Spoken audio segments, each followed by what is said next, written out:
Hallelujah. ಸ್ತೋತ್ರ ತಂದೆ. ಅಪ್ಪ ನಿನಗೆ ಸ್ತೋತ್ರ ಸ್ವಾಮಿ.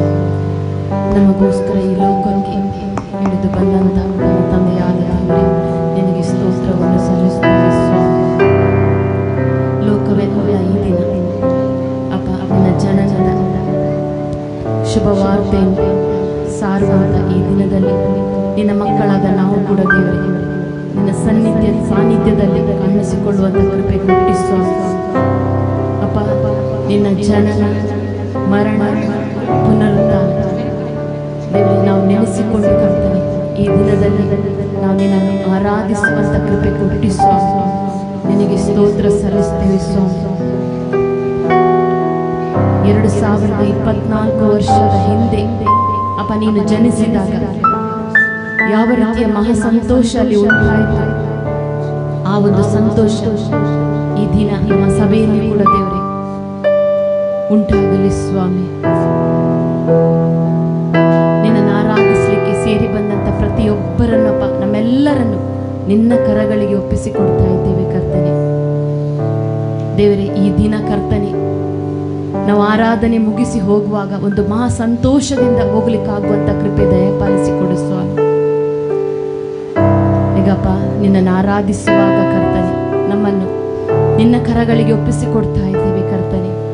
ಆ ಕಲ್ವಾರಿ ಕ್ರೂಜೆಯಲ್ಲಿ ಸುರಿಸಿದ ಆ ಪರಿಶುದ್ಧವಾದ ರಕ್ತದಿಂದ ನಮ್ಮೊಬ್ಬೊಬ್ಬರನ್ನು ಶುದ್ಧೀಕರಿಸು ಸ್ವಾಮಿ. ಅಪ್ಪ ನಿನ್ನ ಸಾನ್ನಿಧ್ಯದಲ್ಲಿ ನಮ್ಮಲ್ಲಿ ಯಾವ ತಪ್ಪು ದೋಷ ಅಪರಾಧ ಕಂಡು ಬರಬಾರದು ಕರ್ತನೆ. ತೊಳೆ ಸ್ವಾಮಿ, ನಿನ್ನ ರಕ್ತದಿಂದ ತೊಳೆದು ಸಂಪೂರ್ಣ ಶುದ್ಧೀಕರಿಸಿ ನಿನ್ನನ್ನು ಆರಾಧಿಸ್ಲಿಕ್ಕಾಗುವಂತ ಕೃಪೆ ಕೊಡಿಸು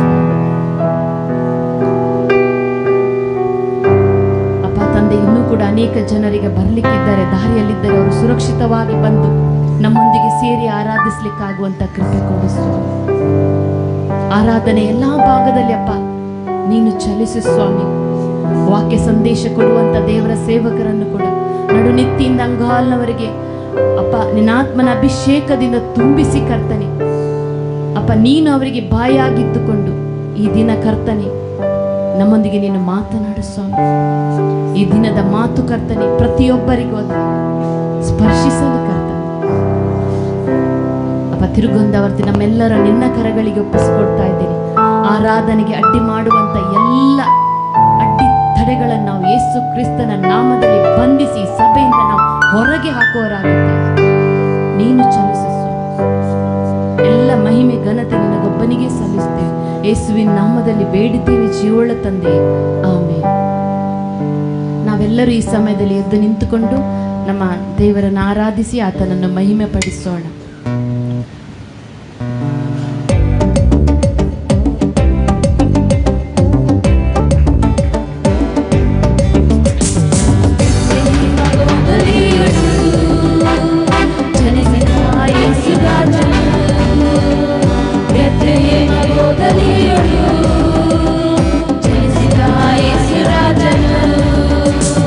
ನಾಲ್ಮೆಯುಳ್ಳ ತಾಯಿಯಲ್ಲಿ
ಸಿಂಹಾಸನ, ಭೂಮಿಯು ನನ್ನ ಪಾದಪೀಠ ಎಂಬುದಾಗಿ ಹೇಳಿದ ದೇವರೇ, ನಿನ್ನ ಪಾದಪೀಠದಲ್ಲಿ ನಿನ್ನನ್ನು ಆರಾಧಿಸ್ತಾ ಇದ್ದೇವೆ. ನಮ್ಮ ಬಾಳಿಗೆ ನೀನು ಒಡೆಯನಾದ ದೇವರು. ನಮ್ಮ ಬಾಳಿಗೆ ನೀನೇ ರಕ್ಷಕನು ಸ್ವಾಮಿ. ನನ್ನನ್ನು ನಮ್ಮನ್ನು ಆರಾಧಿಸುತ್ತೇವೆ. ಆರಾಧನೆ ಆರಾಧನೆ ಆರಾಧನೆ ಆರಾಧನೆ ಯೇಸು ರಾಜನಿಗೆ, ಕಾಣಿನ ಒಡೆಯನಿಗೆ.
ಈ 2024ನೇ ಇಸವಿಯ 1ನೇ ದಿನದಿಂದಪ್ಪ ಈ ಕೊನೆಯ ತಿಂಗಳಿನವರೆಗೂ ಕರ್ತನೆ, ನೀನು ಯೆಹೋವ ನಿಸ್ಸಿಯಾಗಿ ಪ್ರತಿಯೊಂದು ವಿಷಯದಲ್ಲಿ ಕೂಡ ನಮಗೆ ನೀನು ಜಯವನ್ನು ಕೊಟ್ಟಿ ಸ್ವಾಮಿ.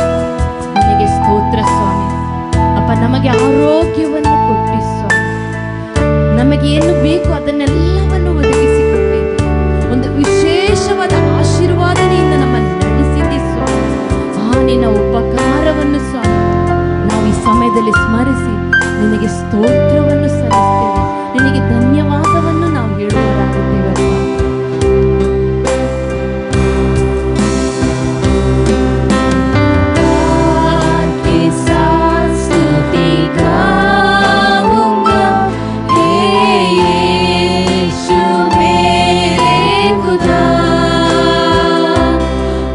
उपकार तेरे विवेश मां को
ಸ್ತೋತ್ರ ಯೇಸುವೇ, ಸ್ತೋತ್ರ ಯೇಸುವೇ, ಸ್ತೋತ್ರ ಯೇಸುವೇ, ಸ್ತೋತ್ರ ಯೇಸುವೇ, ಸ್ತೋತ್ರ ಯೇಸುವೇ, ಸ್ತೋತ್ರ ಯೇಸುವೇ. ಎಲ್ಲರೂ ಹಾಲೆಲೂಯಾ.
ಲೋಕರಕ್ಷಕನೇ, ಸರಿಸುಮಾರು 2024 ವರ್ಷದ ಹಿಂದೆನೆ ಈ ಲೋಕದಲ್ಲಿ ಸ್ವಾಮಿ ನೀನು ಜನಿಸಿ ಬಂದಾತನು. ಮನುಷ್ಯರಿಗೋಸ್ಕರ ಲೋಕದಲ್ಲಿ ಬಂದು ಜೀವಿಸಿ ನಿನ್ನ ಪ್ರಾಣವನ್ನು ಕೊಟ್ಟು ಸತ್ತು ಹೂಡಲ್ಪಟ್ಟು 3ನೇ ದಿನದಲ್ಲಿ ಎದ್ದು ಬಂದಿರುವ ಆತನು. ನಾವಿದನ್ನೆಲ್ಲ ಸಂಗತಿಯನ್ನ ಸುವಾರ್ತೆನ ನಂಬಿದವರಾಗಿದ್ದೇವೆ. ಹಾಲೆಲೂಯ. ನಂಬಿಕೆಯ ಮೂಲಕ ನಿನ್ನಿಂದ ಬಿಡುಗಡೆಯನ್ನು ಪಡ್ಕೊಂಡವರಾಗಿದ್ದೇವೆ, ನಿತ್ಯ ಜೀವವನ್ನು ಪಡ್ಕೊಂಡವರಾಗಿದ್ದೇವೆ. ಎಲ್ಲ ನಿನ್ನ ಕೃಪೆ ಸ್ವಾಮಿ, ನಿನ್ನ ಪ್ರೀತಿ ಸ್ವಾಮಿ. ಇವತ್ತು ನಾವು ಸಭೆ ಏನಾದರೂ ಇರುವುದಾದ್ರೆ ಅದೆಲ್ಲ ನಿನ್ನ ಕರುಣೆ ರಾಜ. Thank you lord. ನಿನ್ನ ಒಬ್ಬನೇ ಮಗನನ್ನು ಸ್ವಾಮಿ ನಮಗೋಸ್ಕರ ಕಳಿಸಿಕೊಟ್ಟಿರುವುದಕ್ಕಾಗಿ ನಿನಗೆ ನಾವು ಸ್ತೋತ್ರ ಸಲ್ಲಿಸ್ತೇವೆ. Praise you Jesus, praise you Jesus, praise you Jesus, praise you Jesus, praise you Jesus, praise you Jesus, praise you Jesus, praise you Jesus. ಎಲ್ಲರೂ ಆತನ ತನ್ನ ಒಬ್ಬನೇ ಮಗನನ್ನು ಕೊಟ್ಟದಕ್ಕಾಗಿ ಹೇಳೋಣ. ಇನ್ನೊಮ್ಮೆ ಹೇಳೋಣ, ಪ್ರೈಸ್ ಯು ಜೀಸಸ್ ಹೇಳೋಣ. ಒಂದು ವೇಳೆ ನಾವು ನಂಬಿರುವುದಾದರೆ ನನ್ನ ಪಾಪಗಳಿಗೋಸ್ಕರ, ನನ್ನ ಪಾಪದ ಪ್ರಾಯಶ್ಚಿತ್ತತೆಗೋಸ್ಕರ ತನ್ನ ಮಗನನ್ನೇ ಸ್ವಾಮಿ ಅರ್ಪಿಸಿದನೆಂಬುದಾಗಿ ನಾವು ನಂಬಿರುವುದಾದರೆ ಹೃದಯಪೂರ್ವಕವಾಗಿ ಆತನಿಗೆ ಕೃತಜ್ಞತೆ ನಾವು ಸಲ್ಲಿಸ್ತೇವೆ. ನಿಜವಾಗಿ ನಂಬಿದ್ದೇವ, ಹೃದಯದಿಂದ ನಾವು ಹಾಡೋಣ. Thank you Jesus, praise praise praise. ಎಲ್ಲ ಬಾಯಿಗಳು ತೆರೆಯಲ್ಪಡಲಿ, ಆತನಿಗೆ ಸ್ತೋತ್ರ ಸಲ್ಲಿಸಲ್ಪಡಲಿ. Oh thank you Jesus, oh thank you Jesus. Holy spirit take your control. ಶಾಬೋ ಲಖಾಥ ರಾಬೋ ಠೇರೆಬೋ. ಸ್ತೋತ್ರ ಯೇಸುವೇ, ಸ್ತೋತ್ರ ಯೇಸುವೇ. ಸಭೆ ಸಭೆ ಸಭೆ ಸ್ವರ ಕೆಲಸ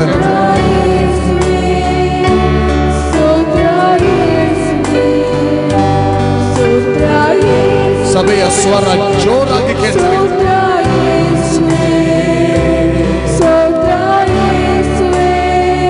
ನಮ್ಮ ಸ್ವಾಮಿ ಸ್ತೋತ್ರ ಸಿಂಹಾಸನಗಳು.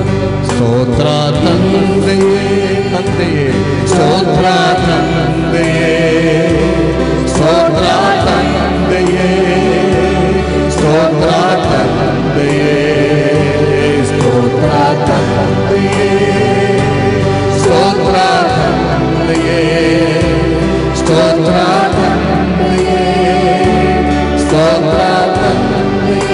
ಸ್ತೋತ್ರ ಆತ್ಮನೇ, ಸ್ತೋತ್ರ ಆತ್ಮನೇ, ಸ್ತೋತ್ರ ಆತ್ಮನೇ, ಸ್ತೋತ್ರ ಆತ್ಮನೇ, ಸ್ತೋತ್ರ. Yes, yes, thank you Lord, thank you Lord. Yes, yes, take your control everyone in the name of Jesus. Oh, oh, oh, oh glory, oh glory. ಇಲ್ಲವೇ ಸ್ತೋತ್ರ ಆತ್ಮನೇ, ಪವಿತ್ರ ಆತ್ಮನೇ, ಸ್ತೋತ್ರ ಆತ್ಮನೇ, ಸ್ತೋತ್ರ ಆತ್ಮನೇ, ಸ್ತೋತ್ರ ಆತ್ಮನೇ.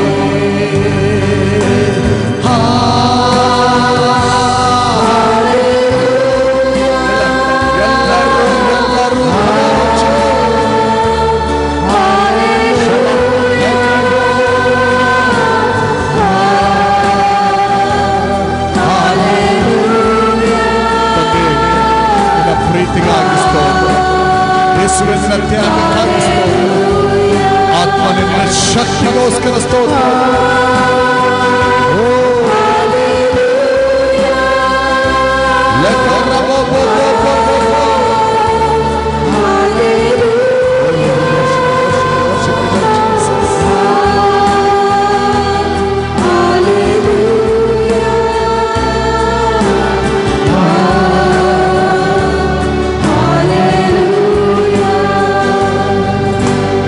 ದೇವರೇ, ಇಡೀ ಜಗತ್ತು ಸ್ವಾಮಿ ಕ್ರಿಸ್ತ ಜಯಂತಿನ ನೆನಪು ಮಾಡಿಕೊಳ್ಳುತ್ತಾ ಇದೆ.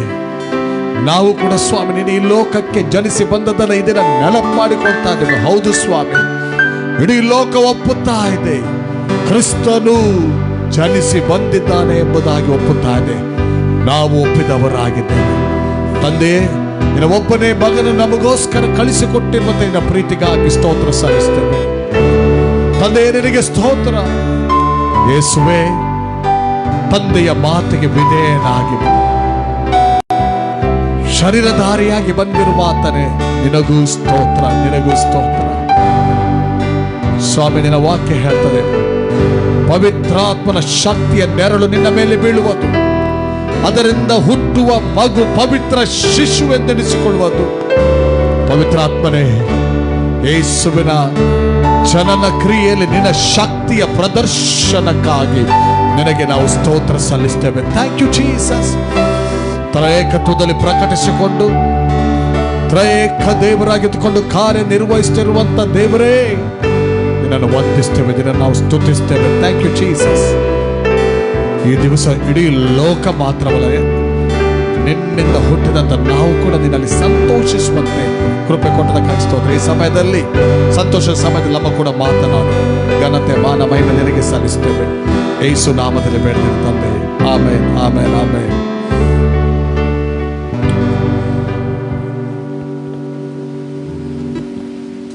ಹಲ್ಲೆಲೂಯ. ಎಲ್ಲರಿಗೂ ಕ್ರಿಸ್ಮಸ್ ಹಬ್ಬದ ಶುಭಾಶಯಗಳು. ಇನ್ನೊಮ್ಮೆ ಹೇಳ, ಎಲ್ಲರಿಗೂ ಕ್ರಿಸ್ತ ಜಯಂತಿಯ ಶುಭಾಶಯಗಳು. ಹಾಗೆ ನೀವು ಹೇಳಬೇಕು, ನಿಮಗೂ ಶುಭಾಶಯ. ಓಕೆ, ಎಲ್ಲರಿಗೂ ಕ್ರಿಸ್ತ ಜಯಂತಿಯ ಶುಭಾಶಯಗಳು. Thank you Jesus. ಹಲ್ಲೆಲೂಯ. ದೇವರ ವಾಕ್ಯದಲ್ಲಿ ನಾವು ಧ್ಯಾನ ಮಾಡಲಿಕ್ಕೆ ಹೋಗೋಣ. ದೇವರ ವಾಕ್ಯ ಲೂಕನ ಸುವಾರ್ತೆ 2ನೇ ಅಧ್ಯಾಯ, ಅದರಲ್ಲಿ 8ನೇ ವಚನದಿಂದ 14ನೇ ವಚನ. ಲೂಕನ ಸುವಾರ್ತೆ 2, 8ನೇ ವಚನದಿಂದ 14ನೇ ವಚನ. ಲೂಕ 2, 8ರಿಂದ 14.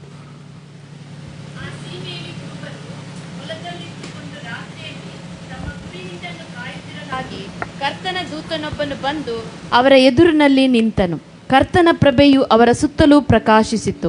ಅವರು ಬಹಳವಾಗಿ ಹೆದರಿದರು. ಆ ದೂತನು ಅವರಿಗೆ, ಹೆದರಬೇಡಿರಿ, ಕೇಳಿರಿ, ಜನರಿಗೆಲ್ಲ ಮಹಾ ಸಂತೋಷವನ್ನುಂಟು ಮಾಡುವ ಶುಭ ಸಮಾಚಾರವನ್ನು ನಿಮಗೆ ತಿಳಿಸುತ್ತೇನೆ.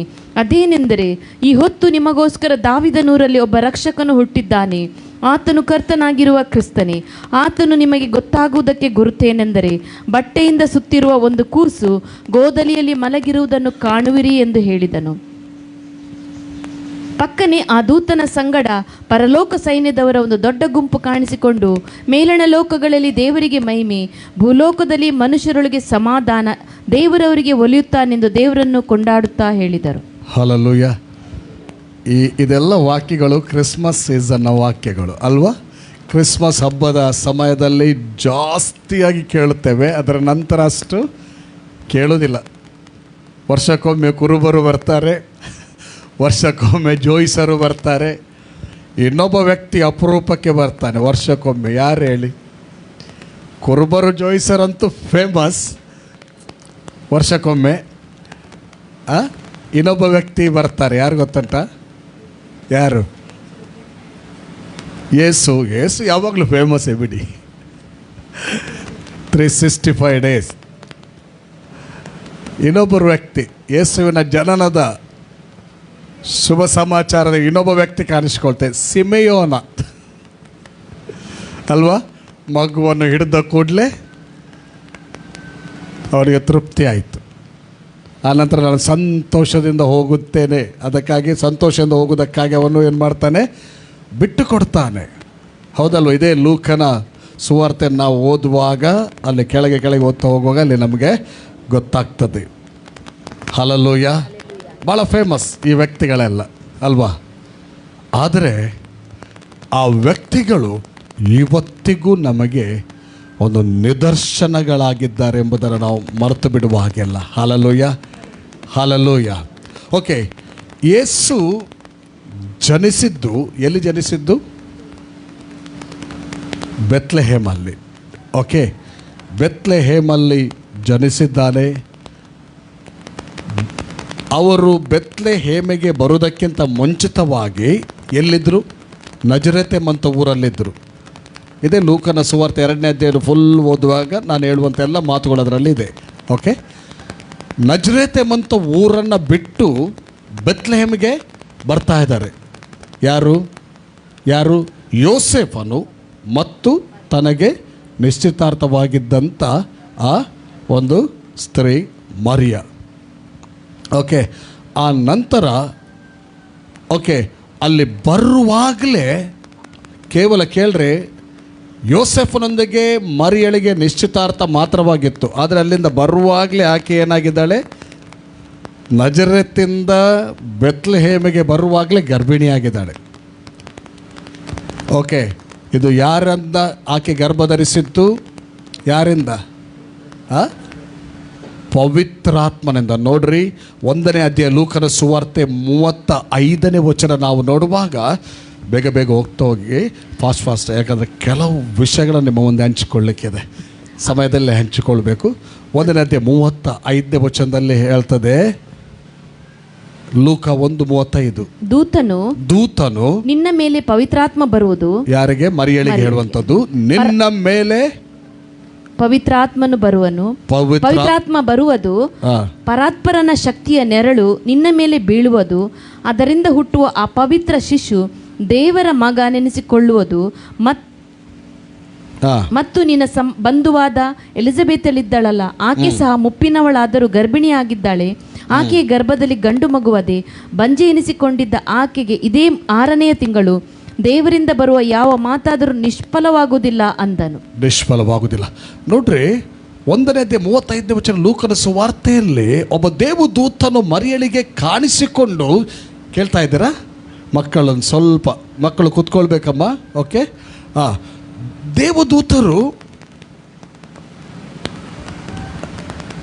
ದೇವದೂತನು ಬಂದು ಮರಿಯಳಿಗೆ ಹೇಳ್ತಾ ಇದ್ದಾನೆ. ಹಲ್ಲೆಲೂಯ. ಎಂತ ಬರ್ತದಂತೆ? ನಿನ್ನ ಮೇಲೆ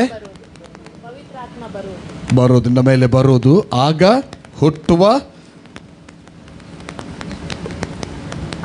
ಆ ಪವಿತ್ರ ಶಿಶು ಅಂತ ಬರೆದಿದೆ ಅಲ್ಲಿ. ಅವನು ದೇವರ ಮಗನೆನಿಸಿಕೊಳ್ಳುವನು ಅಂತ ಬರೆದಿದೆ. ಹಲ್ಲೆಲೂಯ. ಹಾಗೆ ದೇವದೂತರ ಸಂದೇಶ ಬರುವಾಗ ಎಷ್ಟು ಆಶ್ಚರ್ಯ ಆಗಬೇಕು. ಕೇವಲ ಎಂಗೇಜ್ಮೆಂಟ್ ಆದದ್ದು ಮಾತ್ರ, ಇನ್ನು ಮದುವೆ ಕಾರ್ಯಗಳು ಬಾಕಿ ಉಂಟು. ಅಷ್ಟಿರುವಾಗ ಒಬ್ಬ ಕನ್ನಿಕೆಗೆ ಆ ಒಂದು ವರ್ಡ್ ಬಂದರೆ ಆಕೆಗೆ ಎಷ್ಟು ಶಾಕ್ ಆಗಿರ್ಬೋದು. ಯಾಕೆ ಗೊತ್ತುಂಟ? ಸಮಾಜದಲ್ಲಿದ್ದಾರೆ, ಸಮಾಜದ ದೃಷ್ಟಿ ಯಾವಾಗಲೂ ತಪ್ಪು ಮಾಡದಿದ್ದರೂ ಕೂಡ ತಪ್ಪೆ ಅಂತ ಮಾತಾಡುವ ದೃಷ್ಟಿ. ಅದಕ್ಕೆ ನೋಹನ ಕಾಲದ ಸಮಯಕ್ಕೆ ನಾವು ಗಮನ ಕೊಂಡೋದ್ರೆ ಅಲ್ಲಿ ದೇವರು ಹೀಗೆ ಹೇಳ್ತಾ ಇದ್ದಾರೆ, ಈ ಜನರು ತನ್ನ ಹೃದಯದಲ್ಲಿ ಆಲೋಚಿಸಿಕೊಳ್ಳುವುದೆಲ್ಲ ಕೆಟ್ಟದ್ದೇ ಅಂತ ದೇವರು ಹೇಳ್ತಾರೆ. ಅಲ್ಲಿ 6ನೇ ಅಧ್ಯಾಯದಲ್ಲಿ ಆದಿಕಾಂಡದಲ್ಲಿ ತೆಗೆದು ಬೇಡ, ನಾವು ಓದ್ತಾ ಹೋಗುವಾಗ ಮನುಷ್ಯರ ಹೃದಯ ಅವರು ಆಲೋಚಿಸಿದೆಲ್ಲ ಕೆಟ್ಟದ್ದೇ ಅಂತ ಒಂದು ವಾತಾವರಣ. ನೀವು ತಿಳ್ಕೊಳ್ರಿ, ವಾತಾವರಣದ ಮನುಷ್ಯ ವಾತಾವರಣದ ದೃಷ್ಟಿ ಯಾವಾಗಲೂ ಕೆಟ್ಟದಕ್ಕೇ ಹೆಚ್ಚು ಫೋಕಸ್, ಕೆಟ್ಟದನ್ನೇ ಹೆಚ್ಚು ಆಲೋಚಿಸುವಂಥದ್ದು, ಕೆಟ್ಟದನ್ನೇ ಮಾತಾಡುವಂಥದ್ದು. ಎಲ್ಲ ಕೆಟ್ಟ ವಾತಾವರಣ ತುಂಬಲ್ಪಟ್ಟಿದೆ. ಯಾಕಂದರೆ ಇಡೀ ಮನುಷ್ಯ ಕುಲ ಪಾಪದ ಒಂದು ಬಂಧನದಲ್ಲಿದೆ. ಪಾಪದ ಬಂಧನ, ಪಾಪದ ಇನ್ಫ್ಲುಯೆನ್ಸ್, ಪಾಪದ ಅಧಿಪತಿಯಾದಂಥ ಅಥವಾ ಪಾಪಕ್ಕೆ ಪ್ರೇರಿಸುವಂಥ ಅಧಿಪತಿಯಾದ ಸೈತಾನನ ಕಂಟ್ರೋಲಲ್ಲಿದೆ ಲೋಕ. ಅಂಥ ಲೋಕ ಅದೇ ಚಸ್ಮದಿಂದ ನೋಡ್ತಾ ಇರ್ತದೆ, ಅದೇ ಚಸ್ಮದಿಂದ ನೋಡ್ತಾ ಇರ್ತದೆ. ಈಗ ಅಂಥ ಲೋಕದಲ್ಲಿದ್ದಾಗ ಈಕೆಗೆ ಹೇಗಾಗಬೇಕು? ಈಕೆಗೆ ಮಾತ್ರ ಗೊತ್ತು, ಈಕೆಗೆ ಮಾತ್ರ ಗೊತ್ತು ಮಾತಾಡಿದ್ದು, ಜನರಿಗೆ ಗೊತ್ತಿಲ್ಲ. ಆದರೂ ದೇವರ ಮಾತಿಗೆ ಆಕೆ ತನ್ನನ್ನು ಒಪ್ಪಿಸಿಕೊಡ್ತಾ ಇದ್ದಾಳೆ. That is very important. ಇದರಲ್ಲಿ ಒಂದು ತಿಳ್ಕೊಳ್ಳಿ, ಕೆಲವು ಸಾರಿ ಲೋಕ ಏನು ಹೇಳ್ತದ, ನನ್ನವರು ಏನು ಹೇಳ್ತಾರ ಅಥವಾ ಇತರರು ಏನು ಹೇಳ್ತಾರೆ, ದ್ಯಾಟ್ ಈಸ್ ನಾಟ್ ಇಂಪಾರ್ಟೆಂಟ್. ಮರಿಯಳಲ್ಲಿ ಒಂದು ನಿದರ್ಶನ ನಮಗೆ ಗೊತ್ತಾಗ್ತದೆ. ಇವತ್ತು ಲೋಕ ರಕ್ಷಕ ಅದೇ ಮರಿಯಳಲ್ಲಿ ಹುಟ್ಟಿ ಬರಲಿಕ್ಕೆ ಒಂದಂತೂ ಕಾರಣ, ಆಕೆ ಆಕ್ಸೆಪ್ಟ್ ಮಾಡಿದ್ದು ವರ್ಡ್ ಆಫ್ ಗಾಡ್. ದೇವರ ನುಡಿಯನ್ನು ಇದ್ದ ಹಾಗೆ ಆಕ್ಸೆಪ್ಟ್ ಮಾಡಿದ್ಲು. ಅವರು ಏನು ಹೇಳ್ತಾರೆ, ಇವರು ಏನು ಹೇಳ್ತಾರೆ, ಅವರಿಗೆ ಮುಜುಗರ ಆಗ್ತದ, ಇವ್ರಿಗೆ ಮುಜುಗರ, ಅವರು ನನ್ನನ್ನು ಹೀಯಾಳಿಸ್ತಾರೆ, ಇವರು ಹೇಳಿಸ್ತಾರೆ, ನೋ ಬಾದರ್. ದೇವರ ಕಡೆಗೇ ದೃಷ್ಟಿ ಕೊಟ್ಟು ತನ್ನನ್ನು ಅರ್ಪಿಸಿದ್ದಾಳೆ.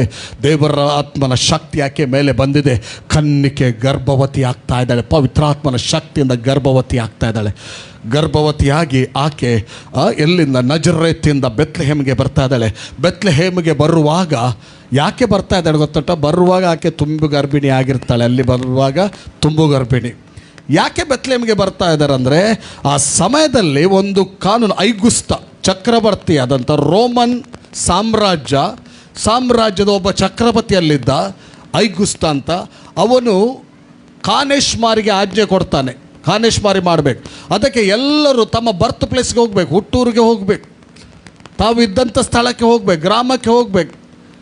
ಅದಕ್ಕೇನು ಮಾಡಿದ, ಈಕೆ ಗರ್ಭಿಣಿ ಆಗಿದ್ದಾಳೆ. ಆ ಗರ್ಭಿಣಿ ಆದರೂ ಕೂಡ ಆಕೆಯನ್ನು ಕರ್ಕೊಂಡು ಬೆತ್ಲೆಹೇಮಿಗೆ ಬರ್ತಾ ಇದ್ದಾನೆ. ಕಾನೇಶ್ಮಾರಿ ಬರೆಸಿಕೊಳ್ಳೋದಕ್ಕಾಗಿ ಬೆತ್ಲೆಹೇಮಿಗೆ ಬರ್ತಾ ಇದ್ದಾನೆ. ಇಲ್ಲಿ ಬೆತ್ಲೆಹೇಮಿಗೆ ಬರ್ತಾ ಇದ್ದಾನೆ. ಒಂದು ಕಡೆ ಕಾನೇಶ್ಮಾರಿ ಕಾಣ್ತದೆ, ನಮಗೇನು ರೀಸನ್ ಕಾಣ್ತದೆ, ಕಾನೇಶ್ಮಾರಿ. ಆದರೆ ಇನ್ನೊಂದು ಕಡೆ ಏನು ಗೊತ್ತುಂಟ, ಅಲ್ಲಿಯೂ ಕೂಡ ವರ್ಡ್ ಆಫ್ ಗಾಡ್. ಮೀಕನ ಪತ್ರಿಕೆ ಅಥವಾ ಮೀಕನ ಗ್ರಂಥ 5ನೇ ಅಧ್ಯಾಯ 2ನೇ ವಚನವನ್ನು ನಾನು ನೀನು ಸ್ಟಡಿ ಮಾಡುವಾಗ, Micah 5:2, there also word of God. ಅಲ್ಲಿ ಕೂಡ ಹಲ್ಲೆಲೂಯಾ ವಾಕ್ಯ ನೆರವೇರ್ತಾ ಉಂಟು. ಗರ್ಭವತಿಯಾಗುವುದು ಕೂಡ ವಾಕ್ಯ ನೆರವೇರ್ತಾ ಉಂಟು. ಅವರು ಬೆತ್ಲೆಹೇಮಿಗೆ ಕಾನೇಶ್ಮಾರಿ ಒಂದು ರೀಸನ್ ಅಷ್ಟೇ. ಕಾನೇಶ್ಮಾರಿಯ ರೀಸನಲ್ಲಿ ಬರೋದು ವರ್ಡ್ ಫುಲ್ಫಿಲ್ ಆಗುವುದಲ್ಲಿ. ಹಲ್ಲೆಲೂಯಾ. ನೋಡ್ರಿ ಏನು ಬರ್ತೀನಿ, ಮೀಕ 2:5 ಓದ್ಯಮ್ಮ.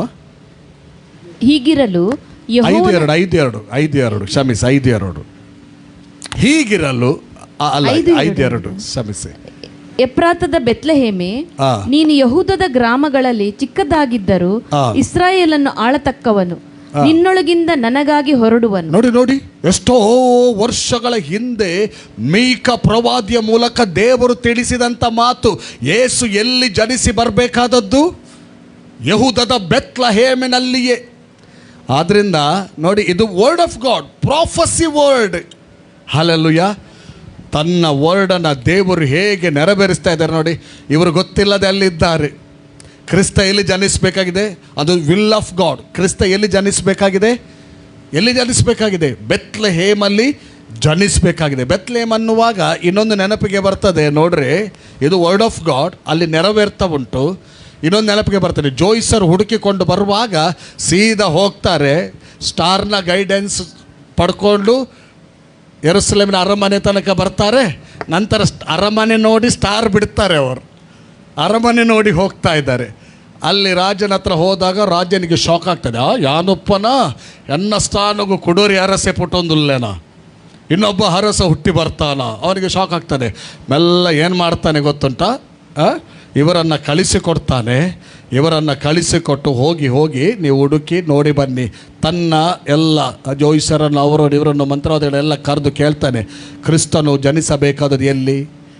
ಯಹೂದದ ಬೆತ್ಲೆಹೇಮಿಯಲ್ಲಿ ಅಂತ ಅವರು ಹೇಳ್ತಾರೆ. ಜ್ಞಾನಿಗಳೆಲ್ಲ ಅವರು ಕೂಡ ಹೇಳ್ತಾರೆ.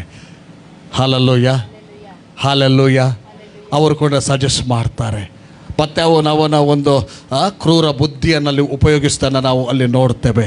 ಎನಿವೆ ಏನೇ ಇರಲಿ, ಒಂದು ಕಡೆ ನೋಡುವಾಗ ಏನಂದರೆ ಬೆತ್ಲೆಹೇಮಿಗೆ ಬಂದದ್ದಂದರೆ ಅವರ ಇಚ್ಛಾನುಸಾರ ಅಥವಾ ಒಬ್ಬ ಮನುಷ್ಯನ ಆಜ್ಞೆಗೆ ಅಲ್ಲಿ ಇದ್ದರೂ ಕೂಡ ಆಜ್ಞೆಗೆ ಅನುಸಾರವಾಗಿ ಬಂದದ್ದಲ್ಲ, ಅವರು ದೇವರ ಚಿತ್ತಾನುಸಾರವಾಗಿ ಬಂದದ್ದು. ದೇವರು ನೋಡಿ ಆ ಚಕ್ರವರ್ತಿಯ ಹೃದಯಕ್ಕೆ ಪ್ರೇರೇಪಣೆ ಕೊಟ್ಟು ಈ ರೀತಿಯಾಗಿ ಅಲ್ಲಿ ಕರ್ಕೊಂಡು ಬಂದಿದ್ದಾರೆ. ಈಗ ಎಲ್ಲರೂ ಕಾನೇಶ್ಮಾರಿ ಬಾರಿಸಿಕೊಳ್ಳೋದಕ್ಕಾಗಿ ಬೆತ್ಲೆಹೇಮಿಗೆ ಬಂದಿದ್ದಾರೆ. ಬೆತ್ಲೆಹೇಮಿನವರೆಲ್ಲರೂ ಏನು ಮಾಡಿದ್ದಾರೆ? ಬೆತ್ಲೆಹೇಮಿಗೆ ಬಂದಿದ್ದಾರೆ, ಎಲ್ಲ ಸೇರಿಕೊಂಡಿದ್ದಾರೆ. ಛತ್ರದಲ್ಲಿ ಸ್ಥಳನೇ ಇಲ್ಲ. ಯೇಸು ಸ್ವಾಮಿ ಹುಟ್ಟಿದ್ದು ಗೋದಲಿಯಲ್ಲೇ ಅಲ್ಲ. ಅಲ್ಲಿ ನೋಡಿ ಸ್ವಲ್ಪ ಹಿಂದಿನ ವಾಕ್ಯ 8ನೇ ವಾಕ್ಯದ 2ನೇ ಅಧ್ಯಾಯ 6 ಮತ್ತು 7ನೇ ವಚನ. ಆಗ ಮರಿಯಳು ಗರ್ಭಿಣಿಯಾಗಿದ್ದಳು. ಅವರು ಅಲ್ಲಿದ್ದಾಗ ಆಕೆಗೆ ದಿನ ತುಂಬಿತು. ಆಕೆಯು ತನ್ನ ಚೊಚ್ಚಲ ಮಗನನ್ನು ಹೆತ್ತು ಬಟ್ಟೆಯಲ್ಲಿ ಸುತ್ತಿ, ಛತ್ರದಲ್ಲಿ ಅವರಿಗೆ ಸ್ಥಳವಿಲ್ಲದ ಕಾರಣ, ಹೆತ್ತದೆಲ್ಲಿ ಅಂತ ಇಲ್ಲಿ ಬರಲಿಲ್ಲ, ಹೆತ್ತಾಗಿದೆ, ಬಟ್ಟೆಯಲ್ಲಿ ಸುತ್ತಿಯಾಗಿದೆ, ಛತ್ರದಲ್ಲಿ ಸ್ಥಳವಿಲ್ಲದ ಕಾರಣ ಎಲ್ಲಿ ಮಲಗಿಸಿದರಂತೆ?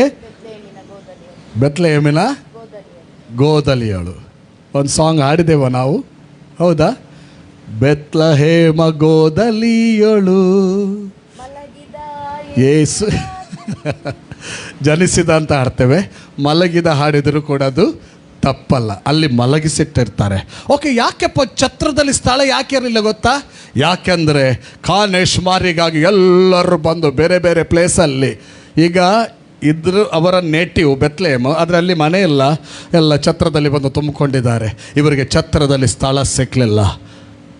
ನಂತರ ಏನೋ ಸ್ವಲ್ಪ ಹೆರುವವರೆಗೆ ಸ್ಥಳ ಸಿಕ್ಕಿತೋ ಏನೋ ಗೊತ್ತಿಲ್ಲ, ಬಟ್ ಮಲಗಿಸಿದ್ದಂತೂ ಗೋದಲಿಯಲ್ಲಿ, ಹೌಸ್ಫುಲ್. ಏನಾಗಿದೆ ಗೊತ್ತುಂಟ, ಈ ಕೆಲವು ಸರಿ ಸೀಸನ್ ಟೈಮಲ್ಲಿ ನಾವು ಲಾಡ್ಜ್ ಎಲ್ಲ ಹುಡುಕಿದ್ರೆ ಸಿಗ್ತದ? ಲಾಡ್ಜ್ ಪೂರ ಫುಲ್. ಅವು ಪರ್ಬತ್ತೆಯೇ, ಅವು ಉತ್ಸವತ್ತೆ ಅಂಚದು ಪೂರ ಫುಲ್ಲು. ಹಾಗೆ ಕೆಲವು ಸರಿ ಈ ಮಲ್ಪೆ ಕಡೆ ಎಲ್ಲ ನೋಡಿದರೆ ಈ ಸೀಸನ್ ಟೈಮಲ್ಲಿ, ಮಕ್ಕಳ ರಜೆ ಟೈಮಲ್ಲೆಲ್ಲ ಅಲ್ಲಿ ಆಸುಪಾಸಿನ ಲಾಡ್ಜ್ ಎಲ್ಲ ಫುಲ್ ಇರ್ತದೆ. ಯಾಕೆ? ಇತ್ತ ಸೀಸನ್ ಅತ್ತೆ. ಹಾಗೆ ಛತ್ರದಲ್ಲಿ ಯಾಕೆ ಸ್ಥಳ ಇರಲಿಲ್ಲ ಅಂದರೆ ಅಲ್ಲಿ ಕೂಡ ನೋಡ್ರಿ, ಯಾಕೆ ಗೊತ್ತುಂಟ, ಅದು ಕೂಡ ದೇವರ ವಿಲ್. ಯೇಸು ಸ್ವಾಮಿ ಜನಿಸಿ ಬರಬೇಕು ಎಲ್ಲಿ ಎಲ್ಲಿ ಎಲ್ಲಿ ಬೆತ್ಲೆಹೇಮಿನಲ್ಲಿಯೇ, ಮತ್ತು ಆತನು ಗೋದಲಿಯಲ್ಲಿ ಮಲಗಿಸಿರುವುದು ಅದೊಂದು ವಿಲ್ ಆಫ್ ಗಾಡ್. ಅದು ಏನು ಸೂಚಿಸ್ತದೆ ಗೊತ್ತುಂಟ? ಅದು ಏನು ತೋರಿಸ್ತದೆ ಗೊತ್ತುಂಟ? ಫಿಲಿಪ್ಪಿ 2ನೇ ಅಧ್ಯಾಯ 5ನೇ ವಚನವನ್ನು ತೋರಿಸ್ತದೆ. ಅದು ಫಿಲಿಪ್ಪಿ 2ನೇ ಅಧ್ಯಾಯ 5ನೇ ವಚನ. ಫಿಲಿಪ್ಪಿ 2ನೇ ಅಧ್ಯಾಯ 5ನೇ ವಚನ ಏನು ಹೇಳ್ತದೆ? ಆತನು ತಾನೇ ದೇವ ಸ್ವರೂಪನಾಗಿದ್ದರೂ ದೇವರಿಗೆ ಸರಿಸಮಾನನಾಗಿರುವೆಂಬ ಪದವಿಯನ್ನು 2ನೇ ಅಧ್ಯಾಯ 5ನೇ ವಚನ. ಬಿಡಲೊಲ್ಲೆನು ಎಂದೆಣಿಸದೆ ತನ್ನನ್ನು ಬರಿದು ಮಾಡಿಕೊಂಡು ದಾಸನ ರೂಪವನ್ನು ಧರಿಸಿಕೊಂಡು ಮನುಷ್ಯರಿಗೆ ಸದೃಶನಾದ ನೋಡಿ, ದಾಸನ ರೂಪವನ್ನು ಧರಿಸಿಕೊಂಡು ಯೇಸು ಸ್ವಾಮಿ ನಮ್ಮ ಬದಲಿಗಾಗಿ ಈ ಲೋಕಕ್ಕೆ ಬಂದಿದ್ದನೆಂಬುದಾಗಿ ವಾಕ್ಯ ಅವಾಗ ನಮಗೆ ಎತ್ತಿ ತೋರಿಸುವಂಥದ್ದಾಗಿದೆ. Hallelujah, hallelujah, hallelujah. ಓಕೆ, ಇನ್ನೊಂದು ವಿಷಯ, ಇನ್ನೊಂದು ಪ್ರಕಟಣೆ ಏನಂದರೆ, ಅದರಲ್ಲಿ ಇಲ್ಲಿ ಏನು ತೋರಿಸಿದ್ರೆ, ಗೋದಲಿಯಲ್ಲಿ ಮಲಗಿಸಿದ ಉದ್ದೇಶ ಏನಂದರೆ ದಾಸನ ರೂಪವನ್ನು ಧರಿಸಿಕೊಂಡು ಬಂದದ್ದು. ಈಗ ಕುರುಬರ ವಿಚಾರ ಮತ್ತೆ ಹೇಳ್ತೇನೆ, ಆಗ ಗೋದಲಿಯ ವಿಚಾರ ಗೊತ್ತಾಗ್ತದೆ. ಅದೊಂದು ಸಾಧಾರಣ ವಿಚಾರ. ಈ ಕುರುಬರು, ಕುರಿಗಳು, ಗೋದಲಿ ಅನ್ನುವಾಗ ಸೊಸೈಟಿಯಲ್ಲಿ ಒಂಥರ ಕೀಳು ಭಾವನೆಯ ಒಂದು ವಿಚಾರ.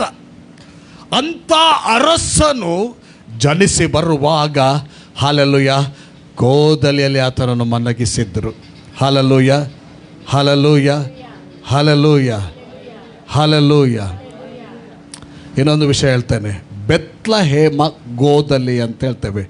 ಬೆತ್ಲಹೇಮಿನಲ್ಲಿಯೇ ಆ ಗೋದಲಿಯಲ್ಲಿ ಜನಿಸಿ ಬಂದ ಉದ್ದೇಶ ತಿಳಿಸಿದೆ. ಈಗ ಬೆತ್ಲಹೇಮಲ್ಲಿ ಯಾಕೆ ಮೀಕನ ಪ್ರವಾದನೆ ಗ್ರಂಥ ಪ್ರಕಾರ ಹುಟ್ಟಿ ಬರಬೇಕಿತ್ತು? ಬೆತ್ಲಹೇಮ್ ಅಂದರೆ ಅದರ ಹೆಸರು ರೊಟ್ಟಿಯ ಮನೆ. ಬೆತ್ಲಹೇಮ್ ಅಂದರೆ ಅದರ ಹೆಸರು ರೊಟ್ಟಿಯ ಮನೆ. ಹಲ್ಲೆಲೂಯಾ. ಹಾಗಾದರೆ ರೊಟ್ಟಿಯ ಮನೆಯಲ್ಲಿ ಯಾರು ಜನಿಸಿದ ಗೊತ್ತಾ? ಯೋಹಾನನು ಹೇಳುವ ಪ್ರಕಾರ 6ನೇ ಅಧ್ಯಾಯ 35ನೇ ವಚನ, ಯೋಹಾನ ಸುವಾರ್ತೆ 6ನೇ ಅಧ್ಯಾಯ 35ನೇ ವಚನದಲ್ಲಿ ನಾವು ನೋಡುವಾಗ ಯಾರು ಜನಿಸಿದ? ನಾನೇ. ಯೇಸು ಅವರಿಗೆ ಜೀವ ಕೊಡುವ ರೊಟ್ಟಿ ನಾನೇ. ಯೇಸು ಅವರಿಗೆ ಜೀವ ಕೊಡುವ ರೊಟ್ಟಿ ನಾನೇ. ನನ್ನ ಬಳಿಗೆ ಬರುವವನಿಗೆ ಎಂದಿಗೂ ಹಸಿವೆ ಆಗುವುದಿಲ್ಲ. ನನ್ನ ಬಳಿಗೆ ಬರುವವನಿಗೆ ಎಂದಿಗೂ ಹಸಿವೆ ಆಗುವುದಿಲ್ಲ. ನನ್ನನ್ನು ನಂಬುವವನಿಗೆ ಎಂದಿಗೂ ನೀರಡಿಕೆ ಆಗುವುದಿಲ್ಲ. ಹಲ್ಲೆಲೂಯಾ. ವರ್ಡ್ ಫುಲ್ಫಿಲ್ ಆಗ್ತಾ ಉಂಟು, ವಾಕ್ಯ ಫುಲ್ಫಿಲ್ ಆಗ್ತಾ ಉಂಟು, ದೇವರ ವಾಕ್ಯ ಫುಲ್ಫಿಲ್ ಆಗ್ತಾ ಉಂಟು ಅಂತ ನೋಡಿದ್ದೇವೆ. ಅಷ್ಟು ಮಾತ್ರವಲ್ಲ, ಆ ವಾಕ್ಯ ಫುಲ್ಫಿಲ್ ಆಗುವಾಗ, ದೇವರ ವಾಕ್ಯ ಫುಲ್ಫಿಲ್ ಆಗುವಾಗ ಅಲ್ಲಿ ಗೊತ್ತಾಗ್ತಾ ಇದೆ ನಮಗೆ. ಏನು ಗೊತ್ತುಂಟಾ? ಬೆತ್ಲೆಹೇಮ್ ಎಂಬಂತ ರೊಟ್ಟಿಯ ಮನೆಯಲ್ಲಿ ರೊಟ್ಟಿ ಪ್ರೊವೈಡ್ ಮಾಡುವಂಥ ಮನೆ, ಅದು ದೇವರು ನೇಮಿಸಿದ ಮನೆ ಬೆತ್ಲೆಹೇಮ್. ಬೆತ್ಲೆಹೇಮಿನ ರೊಟ್ಟಿ ಮಾತ್ರ, ಬೆತ್ಲೆಹೇಮ್ನಲ್ಲಿ ಪ್ರೊವೈಡ್ ಆದಂಥ ರೊಟ್ಟಿ ಮಾತ್ರ ಲೈಫ್ ಕೊಡುವಂಥದ್ದಾಗಿದೆ. Hallelujah, hallelujah. ಬೆತ್ಲೆಹೇಮಿನ ರೊಟ್ಟಿ ಮಾತ್ರ ಅದು ಜೀವ ಕೊಡುವಂಥ ರೊಟ್ಟಿಯಾಗಿದೆ. ಹಲ್ಲೆಲೂಯಾ. ನಿಜವಾದ ರೊಟ್ಟಿ ಬೆತ್ಲೆಹೇಮ್ ಎಂಬಂಥ ಫ್ಯಾಕ್ಟ್ರಿಯಿಂದ ಬರುವಂಥ ರೊಟ್ಟಿಯೇ ನಿಜವಾದ ರೊಟ್ಟಿ. ಕೆಲವು ಸರಿ ಇಲ್ಲಿ ನಮ್ಮ ಸೌತಲ್ಲಿ ಕೋಳಿ ರೊಟ್ಟಿ ಮಾಡ್ತೇವೆ ಅಲ್ವಾ? ಸೌತಲ್ಲಿ ನಾವು ಕೋಳಿ ರೊಟ್ಟಿ ಎಲ್ಲ ಮಾಡ್ತೇವೆ. ನಮಗೆ ಕೆಲವು ಕಂಪನಿದು ರೊಟ್ಟಿ ಭಾಳ ಖುಷಿ ಆಗ್ತದೆ. ಖುಷಿ ಆಗುವಾಗ ಎಂತಾಗ್ತದೆ, ಆ ರೊಟ್ಟಿ ಸಿಗದಿದ್ದರೆ ಆ ಕಂಪನಿಯಲ್ಲಿ ಅಂತಾದರೂ ನಾವು ಹುಡುಕ್ತೇವೆ ಅಲ್ವಾ? ಹೌದಲ್ವಾ? ರೊಟ್ಟಿಗೆ ಒಂದು ಕಂಪನಿ ಇದೆ ಅಲ್ಲ. ಹಲ್ಲೆಲೂಯಾ. ಅದೇ ಪ್ರಕಾರ ದೇವರ ಚಿತ್ತದ ಕಂಪನಿ, ಜೀವ ಕೊಡುವ ರೊಟ್ಟಿ ಉತ್ಪಾದನೆಯಾದಂಥ ಕಂಪನಿ, ಹಲ್ಲೆಲೂಯಾ, ಅದು ಬೆತ್ಲೆಹೇಮೇ. ಹಲ್ಲೆಲೂಯಾ. ಈಗೇನಾಯಿತು? ಯೇಸು ಸ್ವಾಮಿ ಜನಿಸಿ ಬಂದರು. ಮುಂದುವರಿಯುವ. ಜನಿಸಿ ಬಂದಾಗ ಅದೇ ಸೀಮೆಯಲ್ಲಿ ಕುರುಬರು, ಈಗ ಲೂಕನ ಸುವಾರ್ತೆ 8ರಿಂದ 14ನೇ ವಚನದವರೆಗೆ ಕುರುಬರು ಹೊಲದಲ್ಲಿದ್ದರು. ಕೇಳ್ರಿ, ಭಾಳ ಇಂಟ್ರೆಸ್ಟಿಂಗ್ ವಿಷಯ ಇದೆ ಇದರಲ್ಲೆಲ್ಲ, ರೆವಲೇಷನ್ಸ್ ಇದೆ. ಓಕೆ, ಕುರುಬರು ಹೊಲದಲ್ಲಿರುವಾಗ ಒಬ್ಬ ದೇವದೂತನು ಬಂದಾಗ ಅವರು ಏನಾಗ್ತಾರೆ ಗೊತ್ತುಂಟ? ಹೆದರಿ ಹೋಗ್ತಾರೆ. ಯಾಕೆ ಹೆದರ್ತಾರೆ? ಅವ್ರಿಗೆ ಯಾಕೆ ಹೆದರಿಕೆ ಆಗ್ತದೆ? ಒಂದು ತಿಳ್ಕೊಳ್ಳಿ, ಕುರುಬರು ಯಾವಾಗಲೊಂದು ಭಯದಲ್ಲೇ ಇರಬೇಕಾದಂಥ ಒಂದು ವಾತಾವರಣ. ಕುರಿಗಳನ್ನು ಹಟ್ಟಿಕೊಂಡು ಅವರು ಪ್ಲೇಸ್ನಿಂದ ಪ್ಲೇಸ್ಗೆ ಅಲೆದಾಡುವಂಥ ಕುರುಬರು ಒಂದು ಸ್ಥಳದಲ್ಲಿ ನಿಲ್ಲುವುದಿಲ್ಲ, ಒಂದು ಸ್ಥಳದಲ್ಲಿ ಅವರು ಇರುವುದಿಲ್ಲ. ಸ್ಥಳದಿಂದ ಸ್ಥಳಕ್ಕೆ ಸುತ್ತಾಡ್ತಾ ಇರುವವರು ಅವರು. ಅಲ್ಲಿ ಚಿರತೆಗಳ ಹಾವಳಿರ್ತದೆ, ಹುಲಿಗಳ ಹಾವಳಿರ್ತದೆ, ಸಿಂಹ ಕರಡಿಗಳ ಹಾವಳಿರ್ತದೆ, ತುಂಬ ಭಯ. ಕುರಿಗಳನ್ನು ಕದ್ದುಕೊಂಡು ಹೋಗುವಂಥ ತೋಳಗಳಿರ್ತದೆ. ಹಾಗೆ ಏನಾಯಿತು? ದೇವದೂತರು ಬರುವಾಗ ಅಲ್ಲಿ ಒಂದು ಪ್ರಕಾಶ ಅವರ ಮಧ್ಯೆ. ಕುರುಬರು ಕುರಿಗಳನ್ನು ಕಾಯುತ್ತಾ ಅವುಗಳ ಜೊತೆನೆ ಮಲಗಿಬಿಟ್ಟಿದ್ದಾರೆ. ಒಂದು ಪ್ರಕಾಶ ಹೊಳಿತದೆ. ಅಲ್ಲಿ ಒಬ್ಬ ಕರ್ತನ ದೂತನ ಇಮ್ಮಿಡಿಯೇಟ್ ಏನು ಮಾಡ್ತಾ ಇದ್ದಾನೆ ಗೊತ್ತುಂಟ? ಭಯಪಡುವಂಥ ಜನರಿಗೆ ಅವರ ಭಯವನ್ನು ತೆಗೆದಕ್ಕಾಗಿ ಭಯಪಡಬೇಡ್ರಿ, ಕೇಳಿರಿ, ಕೇಳಿರಿ. ಜನರಿಗೆಲ್ಲ ಓದ್ರಿ ಆ ವಾಕ್ಯ. ಜನರಿಗೆಲ್ಲ ಏನು ಹೇಳ್ತಾರೆ ಆ ದೂತರು? ದೂತ ಬಂದು ಏನು ಹೇಳ್ತಾರೆ? ಹೆದರಬೇಡಿರಿ, ಹೆದರಬೇಡ್ರಿ, ಕೇಳಿರಿ, ಕೇಳಿರಿ. ಜನರಿಗೆಲ್ಲ ಮಹಾ ಸಂತೋಷವನ್ನುಂಟು ಮಾಡುವ ಶುಭ ಸಮಾಚಾರವನ್ನು ನಿಮಗೆ ತಿಳಿಸುತ್ತೇನೆ. ಇಲ್ಲಿ ಒಂದೊಂದು ವರ್ಡ್ ಅನ್ನು ಕೂಡ ಅರ್ಥ ಮಾಡ್ಕೊಳ್ಳಿ. ಹೆದರಬೇಡ್ರಿ. ಈ ಸಮಯದಲ್ಲಿ ನೀವು ಹೆದರ್ಬೇಕಂತ ಇಲ್ಲ. ಹಲ್ಲೆಲೂಯಾ. ಕರ್ತನ ಪ್ರಭೆ ಪ್ರಕಾಶಿಸುವಾಗ ಹೆದರ್ಬೇಕಂತ ಇಲ್ಲ. ಬೆಳಕು ಬಂದಿರುವಾಗ ಹೆದರ್ಬೇಕಂತೆಲ್ಲ, ಕತ್ತಲೆ ಇರುವಾಗ ಮಾತ್ರ ಭಯ ಪಡಬೇಕು. ಇದು ಅನೇಕ ವಿಷಯಗಳಿಗಾಗಿ ಮಾತಾಡ್ತದೆ. ಅದು ಬೆಳಕು ಇದ್ದರೆ ಭಯ ಪಡಬೇಕಂತೆಲ್ಲ. ಹಲ್ಲೆಲೂಯಾ. ಪರಲೋಕದ ಒಂದು ಬೆಳಕಿನ ಒಂದು ಶುಭ ವರ್ತಮಾನ ಬರುವಾಗ ಭಯ ಪಡಬೇಕಂತಲ್ಲ, ಸಂತೋಷದಿಂದ ರಿಸೀವ್ ಮಾಡಬೇಕಾಗಿದೆ. ಹಲ್ಲೆಲೂಯಾ. ಕೇಳಿರಿ, ಜನರಿಗೆಲ್ಲ ಮಹಾ ಸಂತೋಷವನ್ನು ಉಂಟು ಮಾಡುವಂಥ ಸಂದೇಶ ಯಾವುದು ಹೇಳ್ತಾನೆ?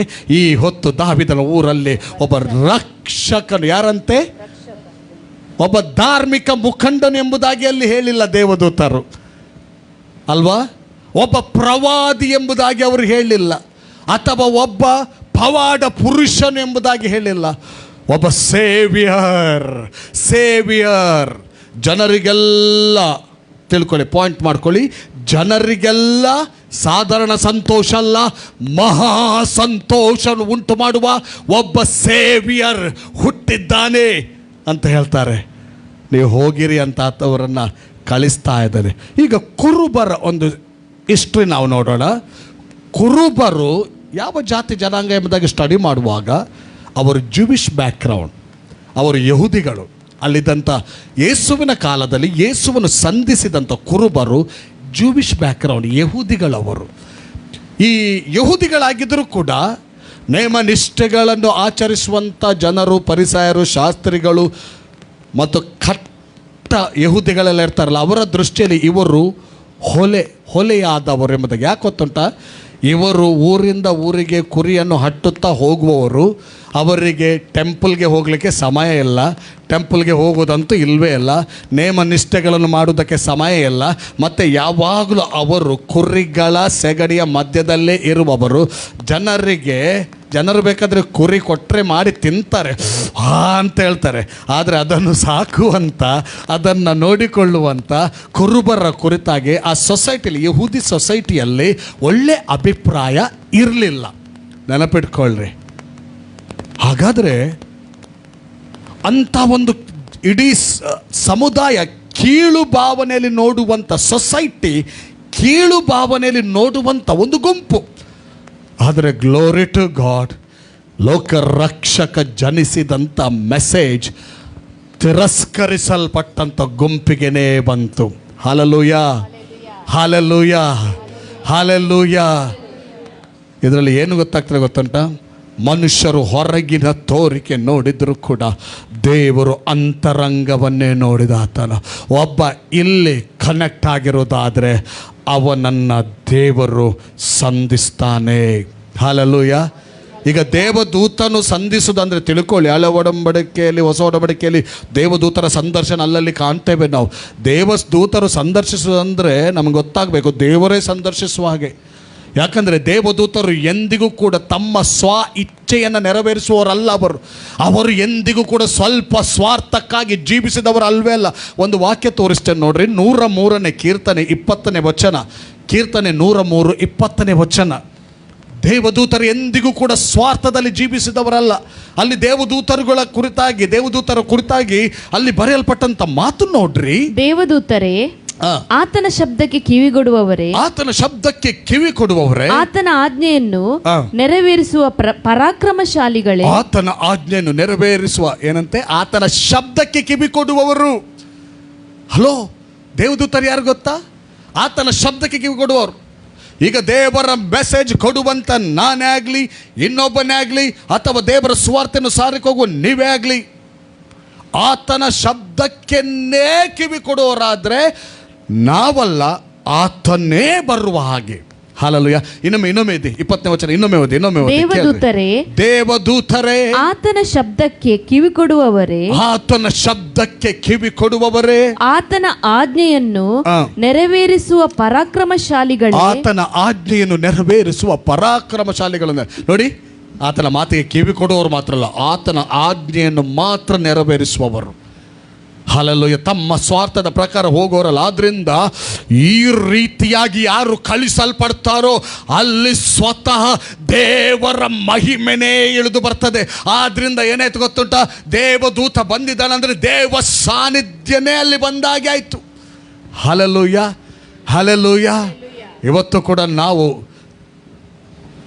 ದೇವದೂತನಾಗಿ ವರ್ಡ್ ಪಡ್ಕೊಂಡು ಅವರು ದೇವರ ಚಿತ್ತಕ್ಕೆ ಬಿಟ್ಟು ಕೊಟ್ಟು ಒಂದು ವೇಳೆ ಜೀವಿಸೋದಾದರೆ ಅಲ್ಲಿ ಪ್ರೆಸೆನ್ಸ್ ಆಫ್ ಗಾಡ್ 100% ಅಲ್ಲ 100.1%. Hallelujah, hallelujah, hallelujah. God's presence moving ಇರ್ತದೆ. Hallelujah, hallelujah. ಅಂಥ ಮಾತನ್ನು ಕುರುಬರು, ಅಂಥ ಸಾನ್ನಿಧ್ಯದ ಮಾತನ್ನು ಕುರುಬರು ಕೇಳಿದಾಗ ಅವ್ರಿಗೆ ಬಹು ನಿಶ್ಚಯತ್ವಾಯಿತು, ಒಂದು ಕ್ಯೂರಿಯಾಸಿಟಿ ಬಂತು. ಈಗ ನಾವು ಏನು ಕೇಳಿದ್ದೇವಾ? ರಕ್ಷಕನ ಜನನದ ಕುರಿತಾಗಿ ಕೇಳಿದ್ದೇವೆ.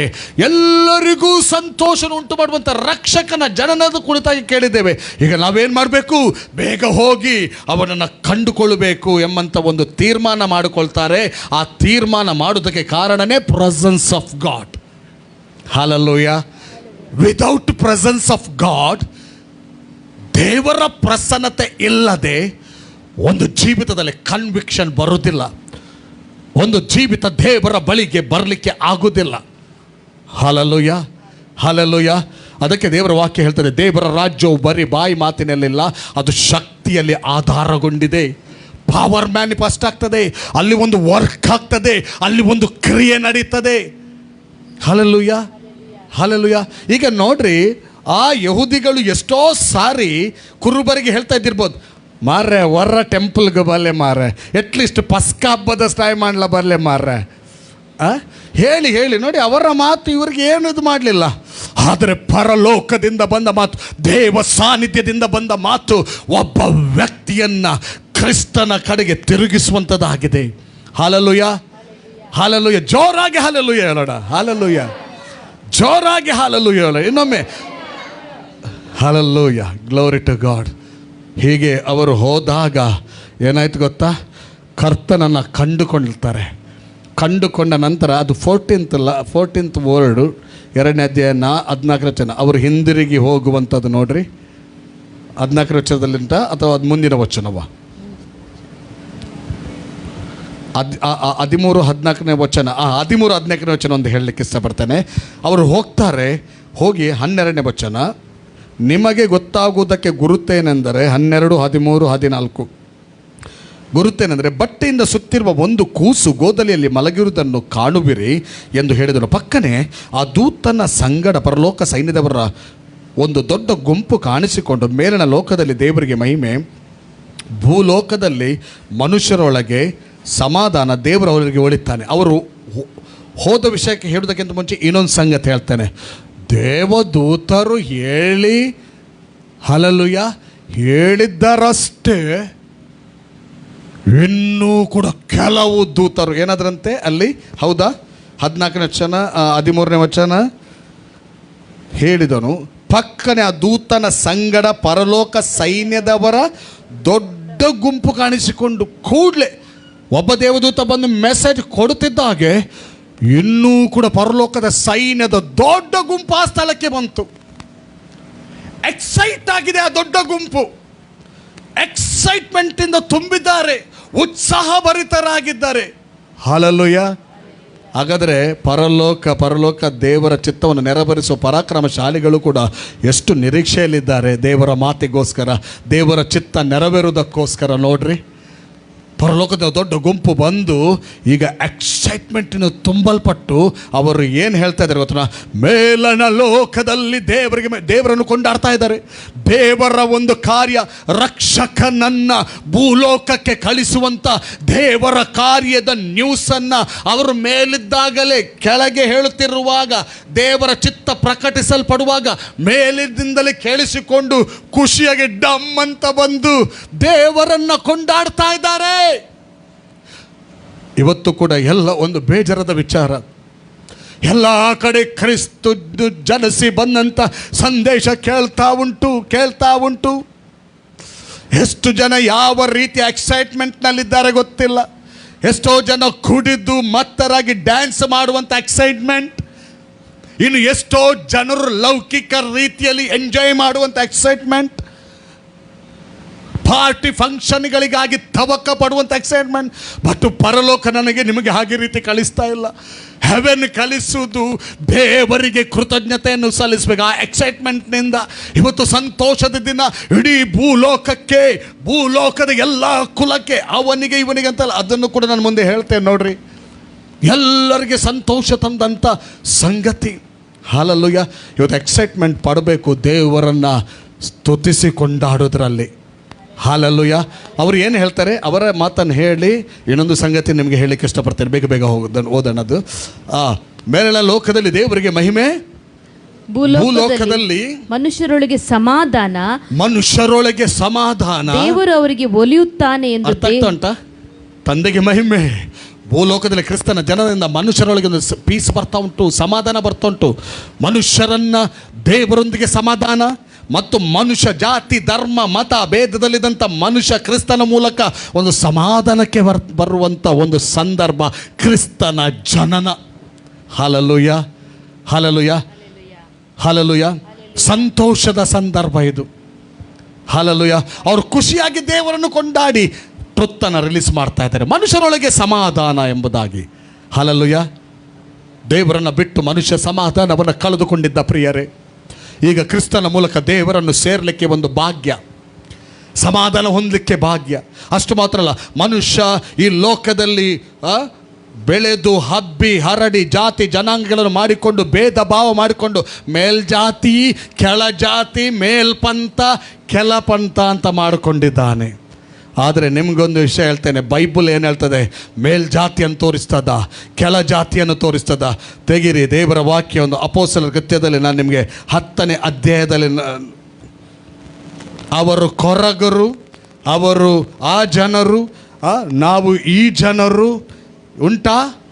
ದೇವರು ಸೃಷ್ಟಿ ಮಾಡುವಾಗ ಯಾರನ್ನಾದರೂ ನೀಚ ಜಾತಿಯವರನ್ನಾಗಿ ಸೃಷ್ಟಿ ಮಾಡಿದ್ದಾನ? ಇಲ್ಲ.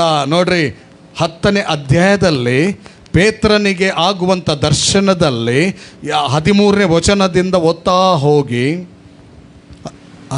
ಆಗ ಪೇತ್ರನೇ 15ನೇ ವಚನದವರೆಗೆ ಓದಿ.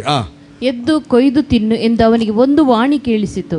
ಅದಕ್ಕೆ ಪೇತ್ರನು, ಬೇಡವೇ ಬೇಡ ಸ್ವಾಮಿ, ನಾನು ಎಂದೂ ಹೊಲೆ ಪದಾರ್ಥವನ್ನಾಗಲಿ ಅಶುದ್ಧ ಪದಾರ್ಥವನ್ನಾಗಲಿ ತಿಂದವನಲ್ಲ ಅಂದನು. ದೇವರು ಶುದ್ಧ ಮಾಡಿದ್ದನ್ನು ನೀನು ಹೊಲೆ ಎನ್ನಬೇಡವೆಂದು ತಿರುಗಿ 2ನೆಯ ಸಾರಿ ಅವನಿಗೆ ವಾಣಿ ಕೇಳಿಸಿತು. ಹೀಗೆ 3 ಸಾರಿ ನೋಡಿ, ದೇವರು ಶುದ್ಧ ಮಾಡಿದ್ದನ್ನ ನೀನು ಹೊಲೆ ಅನ್ನಬೇಡ. ಪೇತ್ರನಿಗೆ ಒಂದು ಜೋಲಿಗೆ ಕಾಣ್ತಾ ಉಂಟು. ನಾವು ಅದನ್ನು ಏನು ಮಾಡ್ತೇವೆ? ಆ ಜೋಲಿಗೆಯ ವಿಷನನ್ನು ಹಂದಿ ತಿನ್ಬೋದು, ಎಲ್ಲ ಶುದ್ಧ ಅಶುದ್ಧ ಜಾತಿಗಳನ್ನು ತೋರಿಸಿದಾರಲ್ಲ, ಮೃಗಗಳನ್ನು ತೋರಿಸಿದಾರಲ್ಲ. ಆದರೆ ಅದು ದರ್ಶನ ಅದಲ್ಲ. ಅದು ಎಂತ ಗೊತ್ತುಂಟ? ಅನ್ಯ ಜಾತಿ, ಆ ಜಾತಿ, ಈ ಜಾತಿ, ಮೇಲ್ಪಂಥ ಕೆಳಪಂಥ ಯಾವುದು ಹೊಲೆ ಅನ್ನಬೇಡ. ನನ್ನ ಮಗನನ್ನು ನಾನು ಎಲ್ಲರ ರಕ್ಷಣೆಗೋಸ್ಕರ ಕಳಿಸಿಕೊಟ್ಟಿದ್ದೇನೆ. ನೀನಿನ್ನು ಹೊಲೆ ಅನ್ನಬೇಡ, ನೀನಿನ್ನು ಹೊಲೆ ಅನ್ನಬೇಡ. ನನಗೊಂದು ಬಹಳ ದುಃಖ ತಂದಂಥ ವಿಚಾರ. ಪಾಪ ಮನುಷ್ಯ ದೃಷ್ಟಿಯಲ್ಲಿ ಒಂದು ಕೆಳ ಧರ್ಮದ ಹೆಸರಿನಲ್ಲಿ ರಕ್ಷಣೆಗೆ ಬಂದಂಥ ಮಗಳಿಗೆ ಪ್ರಪೋಸಲ್ ಹುಡುಕ್ಲಿಕ್ಕೆ ಹೋಗುವಾಗ ಒಂದು 3 ಕಡೆ ನಾನು ಹತ್ತಿದ್ದೇನೆ. ಅದು ಪಾಸ್ಟರ್ ಆ ಬ್ಯಾಕ್ಗ್ರೌಂಡ್ ಅಲ್ಲ, ಬೇಡ ಅಂತ. ನಾನು ಕ್ರಿಸ್ತನವರು, ನ್ಯೂ ಕ್ರಿಯೇಷನ್ ಅವರಂತ ಹೇಳಿದೆ. ನಾನು ಹತ್ತಿದ್ದೇನೆ. ಸಮಯ ಬಂತು, ಇಷ್ಟು ರೈಟ್ ಟೈಮ್, ದೇವರ ಟೈಮಲ್ಲಿ ಆ ಮಗಳಿಗೆ ಒಂದು ರೈಟ್ ಟೈಮಲ್ಲಿ ನಾನು ಯಾವುದೆಲ್ಲ ಪ್ರಪೋಸಲ್ ನೋಡ್ತಾ ಬಂದೇನೋ ಅದಕ್ಕಿಂತಲೂ 100 ಪಾಲು ಉತ್ತಮವಾದದ್ದು. ಯಾರು ಬೇಡ ಅಂದಿದ್ದಾರೆ ನೋಡ್ರಿ, ಅದಕ್ಕಿಂತಲೂ 100 ಪಾಲು ಉತ್ತಮವಾದಂಥದ್ದು, 100 ಪಾಲು 100 ಪಾಲು ಉತ್ತಮವಾದಂಥ ಒಂದು ಪ್ರಪೋಸಲ್ ದೇವರಿಂದ ರಿಲೀಸ್ ಆಯಿತು. ನನಗೆ ಆಗ ನೆನಪಿದ್ದಂಥ ವಾಕ್ಯ ಇದೆ, ದೇವರು ಏನು ಮಾಡಿದ್ದನ್ನು ಶುದ್ಧ ಮಾಡಿದ್ದನ್ನು ಹೊಲೆ ಅನ್ಬೇಡ. ತನ್ನ ಮಗನನ್ನು ಕಳಿಸಿದ್ರು ಲೋಕ ರಕ್ಷಣೆಗೋಸ್ಕರ, ಲೋಕವನ್ನು ಶುದ್ಧೀಕರಿಸೋದಕ್ಕೋಸ್ಕರ. Hallelujah, hallelujah. ಅದಕ್ಕಿಂತ ಮುಂಚೆ ಇನ್ನೊಂದು ಸಂಗತಿ ಹೇಳಕ್ಕೆ ಇಷ್ಟಪಡ್ತೇನೆ. ಈಗ ಸಂಭ್ರಮ ಇದು ಕೇವಲ ಎಣಿಸ್ಬೇಡ್ರಿ, ಕ್ರೈಸ್ತ ಜನರಿಗೆ, ಕ್ರಿಶ್ಚಿಯನ್ ಪೀಪಲ್ಗೆ ಮಾತ್ರ ಅಲ್ಲ. ಸಂಭ್ರಮದ ಕುರಿತಾಗಿ ನಾನು ಹೇಳಲಿಕ್ಕೆ ಇಷ್ಟಪಡ್ತೇನೆ. ಇವತ್ತು ಲೋಕದ ಎಲ್ಲ ಎಲ್ಲ ಜನರು ಸಂಭ್ರಮ ಪಡುತ್ತಿರುವಂಥ ಒಂದು ವೇಳೆ. ಈಗ ನನ್ನದು ಬರ್ತ್ಡೇ ಬರುವಾಗ ಅಥವಾ ನಿಮ್ಮದು ಬರ್ತ್ಡೇ ಬರುವಾಗ ಏನು ಮಾಡ್ತೇವೆ ನಾವು ಫ್ಯಾಮಿಲಿ ನಮ್ಮ ಫ್ಯಾಮಿಲಿ ಎಂಜಾಯ್ ಮಾಡ್ತೇವೆ. ನಾನು ಹೇಳ್ಬೋದು, ಮಗ ನಿನ್ನ ಬರ್ತ್ಡೇ ಅಲ್ಲ, ಬಾ ಹೋಗುವ, ಸ್ವಲ್ಪ ಸುತ್ತಾಡಿ ಬರುವ, ತಿಂದು ಬರುವ. ನನ್ನ ಬರ್ತ್ಡೇಗೆ ಮಕ್ಕಳೇ, ಡ್ಯಾಡಿ ಸ್ವಲ್ಪ ಹಣ ಒಟ್ಟು ಮಾಡಿದುಂಟು, ಬನ್ನಿ ನಿಮ್ಮ ಬರ್ತ್ಡೇ ಎಲ್ಲ ಹೋಗುವ. ನಾವು ಎಂಜಾಯ್ ಮಾಡ್ತೇವಲ್ವ, ನಮ್ಮ ಬರ್ತ್ಡೇಗೆ ನಾವು ಎಂಜಾಯ್ ಮಾಡ್ತೇವೆ, ಆ್ಯನಿವರ್ಸರಿಗೆ ನಾವು ಎಂಜಾಯ್ ಮಾಡ್ತೇವೆ. ಆದರೆ ಇನ್ನೊಂದು ಫ್ಯಾಮಿಲಿ ಎಂಜಾಯ್ ಮಾಡ್ತದ? ಇನ್ನೊಂದು ಫ್ಯಾಮಿಲಿ ಸಂತೋಷ ಪಡಲಿಕ್ಕೆ ಆಗ್ತದ? ನನ್ನ ಜನನ ದಿನ, ನನ್ನ ಸ್ಪೆಷಲ್ ಡೇ, ಇನ್ನೊಂದು ಫ್ಯಾಮಿಲಿ ಕೇಳಿ ರೆವಲ್ಯೂಷನ್ ಹೇಳ್ತೇನೆ, ಸಂತೋಷ ಪಡಲಿಕ್ಕೆ ಆಗೋದಿಲ್ಲ. ಎರಡನೇದಾಗಿ ನೋಡೋದಾದರೆ, ಇವತ್ತು ಧಾರ್ಮಿಕ ಗುಂಪುಗಳು ತಮ್ಮದೇ ಆದ ನಂಬಿಕೆಯ ಜನ್ಮದಿನಗಳನ್ನು ಆಚರಿಸ್ತಾ ಇದ್ದಾರೆ. ಅದು ಕೇವಲ ಧಾರ್ಮಿಕ ಗುಂಪುಗಳು ಮಾತ್ರ ಆಚರಿಸ್ತಾ ಇದೆ ಅಲ್ವಾ? ಧರ್ಮದ ಗುಂಪುಗಳು ಮಾತ್ರ ಆಚರಿಸ್ತಾ ಇದೆ ಅಲ್ವಾ? ಮೂರನೇದಾಗಿ ದೇಶದಲ್ಲಿ ನೋಡುವಾಗ, ದೇಶದ ವಿಷಯ ನೋಡುವಾಗ, ದೇಶದಲ್ಲಿ ಜನನ ದಿನವನ್ನು ಆಚರಿಸ್ತಾರೆ. ಅಕ್ಟೋಬರ್ 2 ಏನು, ಯಾರ ಜನನ ದಿನ ಅದು? ಯಾರು ಆಚರಿಸ್ತೇವೆ? ಭಾರತ ದೇಶ ಮಾತ್ರ ಅಲ್ವಾ? ಭಾರತ ದೇಶದ ಪ್ರಜೆಗಳು ಮಾತ್ರ ಆಚರಿಸ್ತೇವೆ. ನವೆಂಬರ್ 14 ಮಕ್ಕಳ ದಿನಾಚರಣೆ, ಯಾರ? ಜವಾಹರ್ಲಾಲ್ ನೆಹರುದು ಬರ್ತ್ಡೇ. ದೇಶ ಮಾತ್ರ ಆಚರಿಸ್ತೇವೆ. ಆದರೆ ಕ್ರಿಸ್ತ ಜಯಂತಿ ಅನ್ನುವಂಥದ್ದು ತಿಳ್ಕೊಳ್ಳಿ, ಅದು ಕೇವಲ ಆ ಜಾತಿ ಈ ಜಾತಿ, ಆ ಕುಟುಂಬ ಈ ಕುಟುಂಬ, ಅಥವಾ ಆ ದೇಶ ಈ ದೇಶಕ್ಕೆ ಮಾತ್ರ ಸಂಬಂಧಪಟ್ಟದಲ್ಲ. ಇದು ಸರ್ವ ಲೋಕಕ್ಕಾಗಿ. ಅದರಿಂದ ದೇವದೂತನು ಕುರುಬರಿಗೆ ಹೇಳುವಾಗ ಹೇಳ್ತಾ ಇದ್ದಾನೆ, ಏನು ಹೇಳ್ತಾ ಇದ್ದಾನೆ ಗೊತ್ತುಂಟ? ಜನರಿಗೆಲ್ಲ ಮಹಾ ಸಂತೋಷವನ್ನು ಉಂಟು ಮಾಡುವಂಥ, ಜನರಿಗೆಲ್ಲ ಅಂದರೆ ಎಲ್ಲ ಕುಟುಂಬಗಳಿಗೆ, ಎಲ್ಲ ಧಾರ್ಮಿಕ ಗುಂಪುಗಳಿಗೆ, ಎಲ್ಲ ದೇಶದ ಜನರಿಗೆ ಸಂತೋಷವನ್ನು ಉಂಟು ಮಾಡುವಂಥ ಒಂದು ಶುಭ ಸಂದೇಶವೇ ಕ್ರಿಸ್ತನ ಜನನವಾಗಿದೆ. ಹಲ್ಲೆಲೂಯಾ. ಯಾಕಪ್ಪ ಸಂತೋಷ? ಎಲ್ಲರೂ ಹೇಗೆ ಸಂತೋಷ ಪಡಲಿಕ್ಕೆ ಆಗ್ತದೆ? ಅವರವ್ರದ್ದು ನಂಬಿಕೆ ಅಂತ ನಮಗೆ ಕೆಲವು ಪ್ರಶ್ನೆಗಳು ಬರ್ತದೆ. ಹೇಗೆ ಅಂದರೆ ನಮಗೆ ಅದು ಬೈಬಲ್ ಕ್ಲಿಯರ್ ಆಗಿ ತಿಳಿತದೆ. ಲೂಕನ ಸುವಾರ್ತೆ 19ನೇ ಅಧ್ಯಾಯ 10ನೇ ವಚನದಲ್ಲಿ ನೋಡುವಾಗ ಅಲ್ಲಿ ಯೇಸುಸ್ವಾಮಿ ಹೇಳುವಂಥ ಮಾತು, ಯೇಸುಸ್ವಾಮಿ ಒಬ್ಬರ ಮನೆಗೆ ಹೋಗಿದ್ದ. ಯಾರ ಮನೆಗೆ ಅದು? ಯೇಸು ಕ್ರಿಸ್ತನು ಯಾರ ಮನೆಗೆ ಹೋಗಿದ್ದ? ಜಕ್ಕಾಯನ ಮನೆಗೆ ಹೋಗಿದ್ದ. ಓಕೆ, ಯೇಸು ಕ್ರಿಸ್ತನು ಜಕ್ಕಾಯನ ಮನೆಗೆ ಹೋಗಿ ಏನು ಮಾಡ್ದ? ಮನುಷ್ಯ ಕುಮಾರನು ಕೆಟ್ಟು ಹೋಗಿರುವುದನ್ನು ಹುಡುಕಿ ರಕ್ಷಿಸುವುದಕ್ಕೆ ಬಂದನು ಎಂದು ಹೇಳಿದನು. ಮನುಷ್ಯ ಕುಮಾರನು ಕೆಟ್ಟು ಹೋಗಿರುವುದನ್ನು ಹುಡುಕಿ ರಕ್ಷಿಸುವುದಕ್ಕಾಗಿ ಬಂದನು. ಹಲ್ಲೆಲೂಯಾ. ಯೇಸು ಸ್ವಾಮಿ ನೋಡಿ, ನಾನು ಜನಿಸಿ ಬಂದದ್ದು ಇರ್ಬೋದು, ಮೇ ಬಿ ನನ್ನನ್ನು ದೊಡ್ಡ ಮಾಡಿ ನನಗೊಂದು ಕುಟುಂಬ ಕೊಟ್ಟು, ನಾನು ಕುಟುಂಬವಾಗಿ ದೇವರಿಗೆ ಮಹಿಮೆ ಪಡಿಸಿ ಕುಟುಂಬದ ಜವಾಬ್ದಾರಿಯನ್ನು ತೆಗೆದುಕೊಳ್ಳುವುದಕ್ಕೆ, ಕುಟುಂಬದ ರಕ್ಷಣೆ ಮಾಡಲಿಕ್ಕೆ ಅಲ್ವಾ? ನನಗೆ ಜವಾಬ್ದಾರಿ ಅಷ್ಟೇ ಅಲ್ವಾ? ಕೆಲವು ಮುಖಂಡರುಗಳು, ದೇಶದ ಮುಖಂಡರುಗಳು, ಅವರು ಖಾಲಿ ತಮ್ಮ ದೇಶದ ಕುರಿತಾಗಿ ಸ್ವಲ್ಪ ಹೋರಾಟ ಮಾಡಿದ್ದಾರೆ. ಅವರು ದೇಶಕ್ಕಾಗಿ ಸೀಮಿತ. ಕೆಲವು ಧಾರ್ಮಿಕ ದೇವರುಗಳನ್ನಿಸಿಕೊಳ್ಳುವವರು ಧರ್ಮ ರಕ್ಷಕರು ಅಂತ ಕೇಳ್ತೇವೆ ನಾವು. ಭ್ರಷ್ಟ ಶಿಕ್ಷಕರು, ಧರ್ಮ ರಕ್ಷಕರು. ಭ್ರಷ್ಟರನ್ನು ಮುರಿದು ಹಾಕುವವರು, ಧರ್ಮವನ್ನು ರಕ್ಷಣೆ ಮಾಡಲಿಕ್ಕೆ ಬಂದವರು. ಆದರೆ ಜೀಸಸ್ ಕ್ರೈಸ್ಟ್, ಯೇಸುವಿನ ಜನನ ಅದೊಂದು ಡಿಫ್ರೆಂಟ್. ಹಲ್ಲೆಲೂಯಾ. ದುಷ್ಟ ಶಿಕ್ಷಕರಾಗಿ ಬರಲಿಲ್ಲ ಯೇಸು ಸ್ವಾಮಿ. ದುಷ್ಟರಿಗೋಸ್ಕರ ತಾನೇ ತನ್ನನ್ನು ಶಿಲುಬೆಯಲ್ಲಿ ಅರ್ಪಿಸಿ ಆ ದುಷ್ಟರ ಎಲ್ಲ ಪಾಪಗಳನ್ನು ತನ್ನ ಮೇಲೆ ತೆಗೆದುಕೊಂಡು ದುಷ್ಟರನ್ನು ಶಿಷ್ಟರನ್ನಾಗಿ ಮಾಡುವುದಕ್ಕಾಗಿ ತನ್ನಲ್ಲಿದ್ದಂಥ ಶಿಷ್ಟತನವನ್ನು ಅವರಿಗೆ ಕೊಟ್ಟು ಅವರ ದುಷ್ಟತನವನ್ನು, ಅವರ ಪಾಪವನ್ನು ತನ್ನ ಮೇಲೆ ತೆಗೆದುಕೊಂಡು ಬಿಡುಗಡೆ ಕೊಡುವುದಕ್ಕಾಗಿ ಬಂದಿದ್ದಾನೆ. ಮನುಷ್ಯ ಕುಮಾರನು ಕೆಟ್ಟು ಹೋಗಿರುವುದನ್ನು ಹುಡುಕಿ ಸೇವ್ ಮಾಡಲಿಕ್ಕೆ ಬಂದಿದ್ದಾನೆ. ಇದರಲ್ಲಿ ಜಾತಿ ಧರ್ಮ ಮತ ಭೇದ ಬರುವುದಿಲ್ಲ. ಯೇಸು ಎಲ್ಲರಿಗಾಗಿ. ಅದರಿಂದ ದೇವರ ಹತ್ರ ನಾನು ಸೇವೆಗೆ ಬರುವಾಗ ಪ್ರೇಯರ್ ಮಾಡ್ತಾಯಿದ್ದೆ. ಸ್ವಾಮಿ, ಮಿನಿಸ್ಟ್ರಿಗೊಂದು, ಈ ಲೋಕದಲ್ಲಿರೋಗೊಂದು ಹೆಸರು ಬೇಕಲ್ಲ. ಅದಕ್ಕೆ ದೇವರು ಬಾಂಬೆಯಲ್ಲಿರುವಾಗಲೇ ಈ ಹೆಸರು ಕೊಡೋ, ಜೀಸಸ್ ಫಾರ್ ಆಲ್ ನೇಷನ್ ಅಂತ ನಾನು ಇಡಲಿಲ್ಲ. ಯಾಕಂದರೆ ಅದು ಕಂಪ್ಯೂಟರ್ ತಗೊಳ್ಳಿಲ್ಲ. ಇನ್ನೊಂದು ಮಿನಿಸ್ಟ್ರಿ ಹೆಸರು ಉಂಟು, ಜೀಸಸ್ ಫಾರ್ ಆಲ್ ನೇಷನ್ ಅಂತ. ಅದಕ್ಕೆ ಜೀಸಸ್ ಫಾರ್ ಆಲ್ ಅಂತ ಹೇಳಿ ಚರ್ಚ್ ಅಂತ ನಾನು ಜಸ್ಟ್ ಚರ್ಚ್ ಅನ್ನುವಂಥ ಪದಕ್ಕಾಗಿ ಹಾಕಿದ್ದೇನೆ. Hallelujah, hallelujah. ಯೇಸು ಕೇವಲ ಒಂದು ಕುಟುಂಬಕ್ಕಾಗಿ ಅಲ್ಲ, ಮರಿಯ ಮತ್ತು ಯೋಸೇಫನ ಕುಟುಂಬಕ್ಕಾಗಿ ಹುಟ್ಟಿ ಬರಲಿಲ್ಲ, ಅಥವಾ ಯೇಸು ಕೇವಲ ಯಹೂದಿ ಕುಲಕ್ಕಾಗಿ ಹುಟ್ಟಿ ಬರಲಿಲ್ವ. ಯೇಸು ಇಡೀ ಲೋಕದ ಜನರಿಗಾಗಿ ಜನಿಸಿ ಬಂದಿದ್ದಾನೆ. This is good news, this is good news. ಎಲ್ಲರೂ ನನ್ನನ್ನು ನೋಡಿದರು, ನಾನೊಂದು ಇಷ್ಟರಲ್ಲೇ ಸ್ವಾರ್ಥದಲ್ಲೇ ಕಾಣಿಸ್ತೇನೆ. ಇತರರನ್ನು ನೋಡಿದರು ಸ್ವಾರ್ಥ ಸ್ವಾರ್ಥ ಸ್ವಾರ್ಥ. ದೇಶ ರಕ್ಷಣೆ, ಧರ್ಮ ರಕ್ಷಣೆ ಇದೆ, ಆದರೆ ಯೇಸು ಮಾತ್ರ ಜನಿಸಿ ಬಂದದ್ದು ಲೋಕ ರಕ್ಷಣೆಗೋಸ್ಕರ. ಒಬ್ಬನಾದರೂ ನಾಶವಾಗಿ ಹೋಗಬಾರ್ದೆಂಬುದಾಗಿ, ಎಲ್ಲರೂ ನಿತ್ಯ ಜೀವವನ್ನು ಪಡಿಬೇಕೆಂಬ ಉದ್ದೇಶದಿಂದ ಯೇಸು ಕ್ರಿಸ್ತನು ಈ ಲೋಕಕ್ಕೆ ಜನಿಸಿ ಬಂದನು. Hallelujah, hallelujah. ಕುಟುಂಬ ಭೇದ ಇಲ್ಲದೆ, ಜಾತಿ ಮತ ಧರ್ಮದ ಭೇದವಿಲ್ಲದೆ, ದೇಶ ವಿದೇಶ ಎಂಬ ಭೇದ ಇಲ್ಲದೆ ಎಲ್ಲರ ರಕ್ಷಣೆಯನ್ನು ಒಬ್ಬ ನೋಡ್ತಾ ಇದ್ದಾನಾದರೆ ಅದು ಜೀಸಸ್ ಕ್ರೈಸ್ಟ್ ಮಾತ್ರ. ಅಂಥವನು ನನಗೋಸ್ಕರ ನಿನಗೋಸ್ಕರ ಜನಿಸಿ ಬಂದಿದ್ದಾನೆ. ಇದು ಸಂತೋಷ, ಇದು ದೊಡ್ಡ ಸಂತೋಷ. Hallelujah, hallelujah, hallelujah.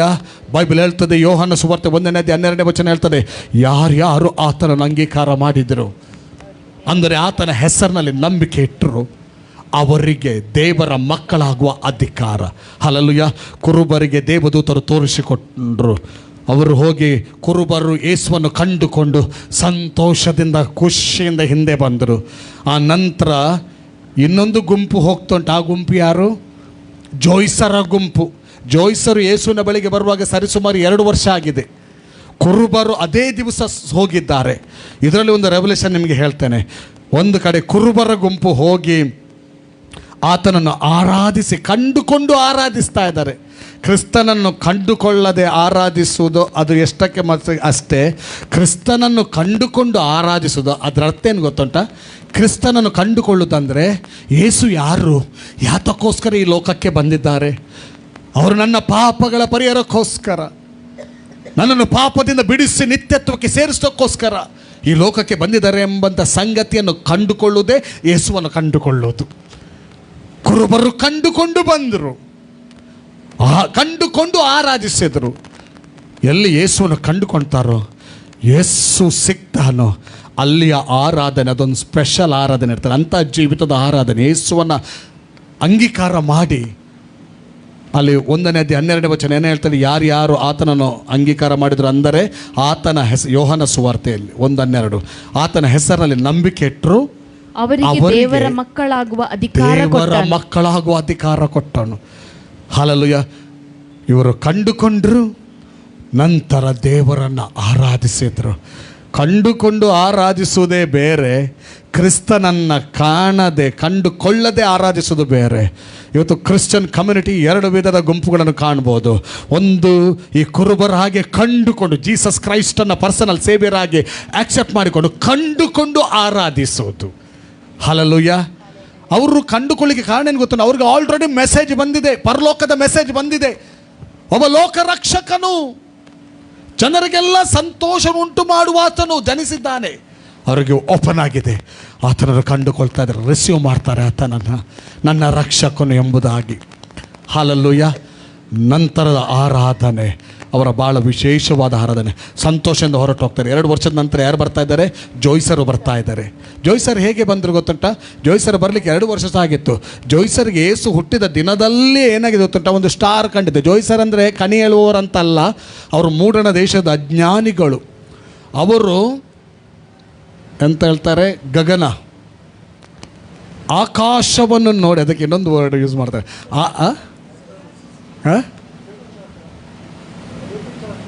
ಜ್ಯೋತಿಷಾಸ್ತ್ರ. ಅವರು ಅಲ್ಲ, ಇನ್ನೊಂದು ಖಗೋಳ ತಜ್ಞರು ಅಂತ. ಓಕೆ, ಖಗೋಳ ತಜ್ಞರು.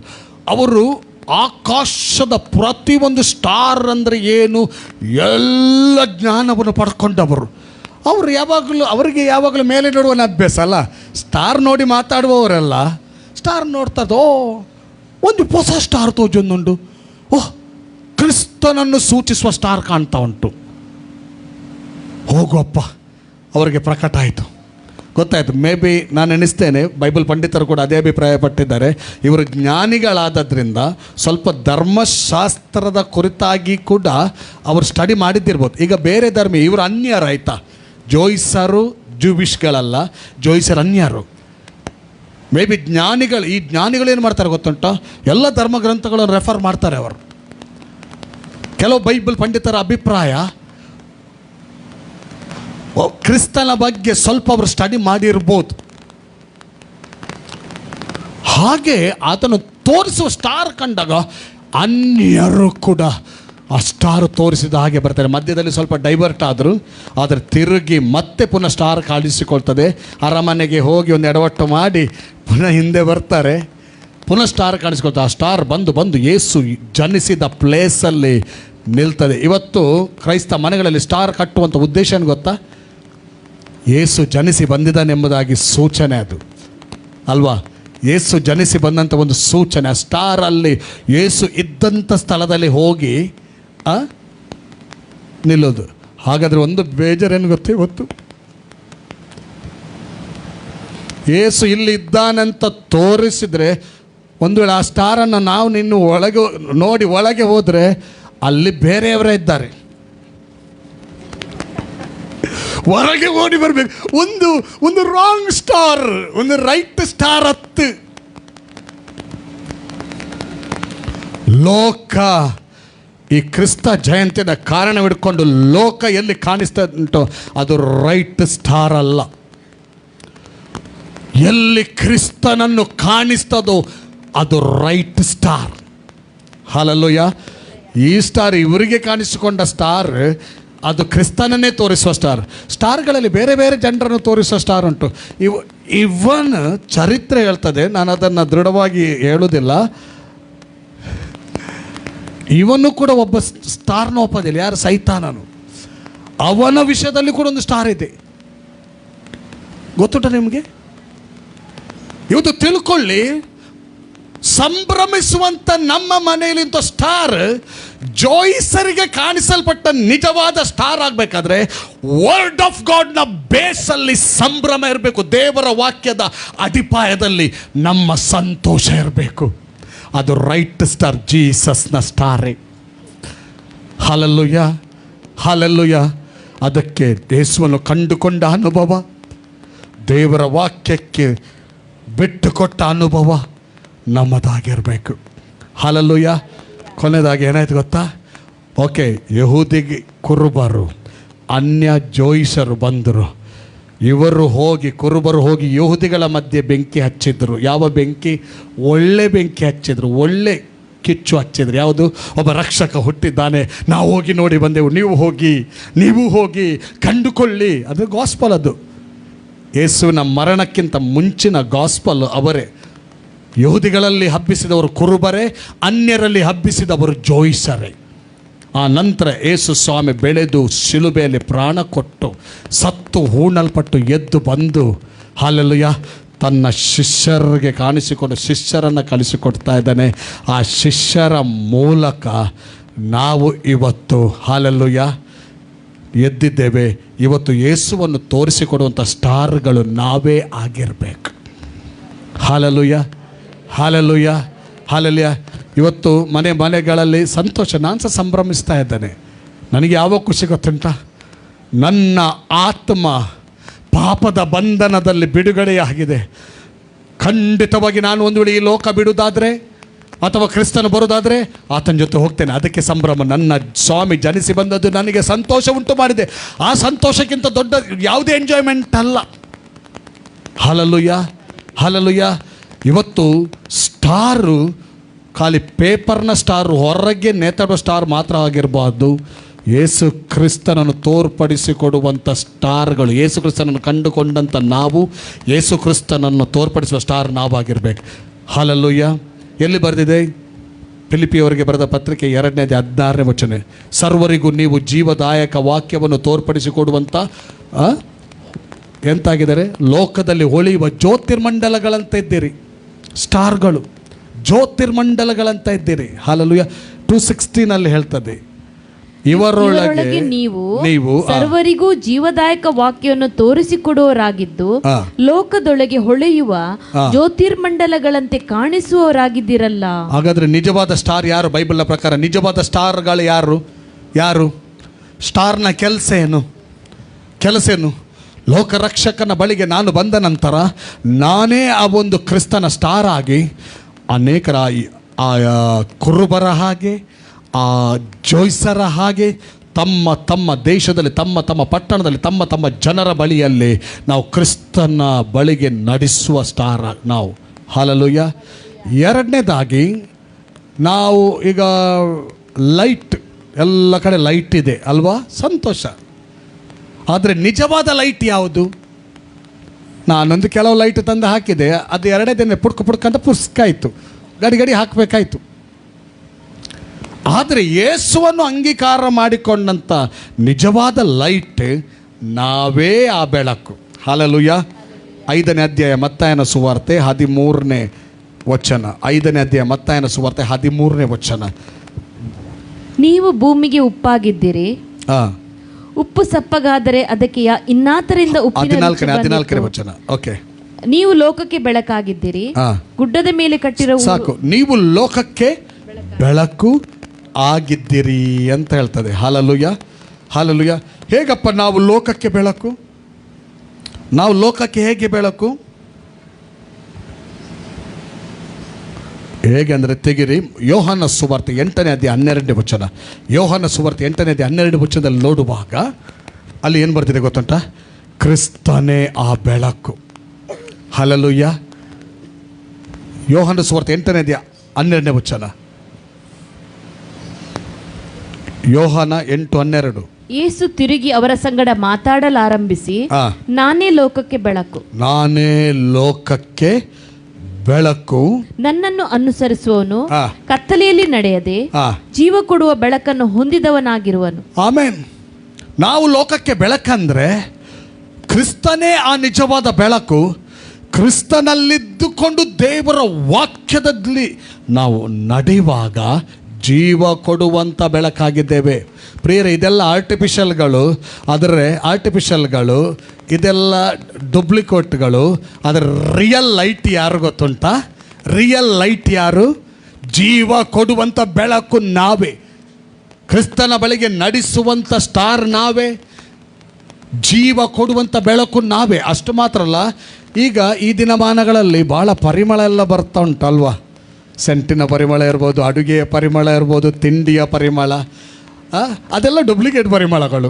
ಆದರೆ ನಿಜವಾದ ಪರಿಮಳ ಯಾವುದು ಗೊತ್ತುಂಟ? 2ನೇ ಕೊರಿಂಥೆ 2ನೇ ಅಧ್ಯಾಯ 15ನೇ ವಚನ. 2ನೇ ಕೊರಿಂಥೆ 2ನೇ ಅಧ್ಯಾಯ 15ನೇ ವಚನ. ರಕ್ಷಣಾ ಮಾರ್ಗದಲ್ಲಿರುವವರಲ್ಲಿಯೂ ನಾಶನ ಮಾರ್ಗದಲ್ಲಿರುವವರಲ್ಲಿಯೂ ನಾವು ದೇವರ ಮುಂದೆ ಕ್ರಿಸ್ತನ ಪರಿಮಳವಾಗಿದ್ದೇವೆ. ನಾವು ಕ್ರಿಸ್ತನ ಪರಿಮಳ.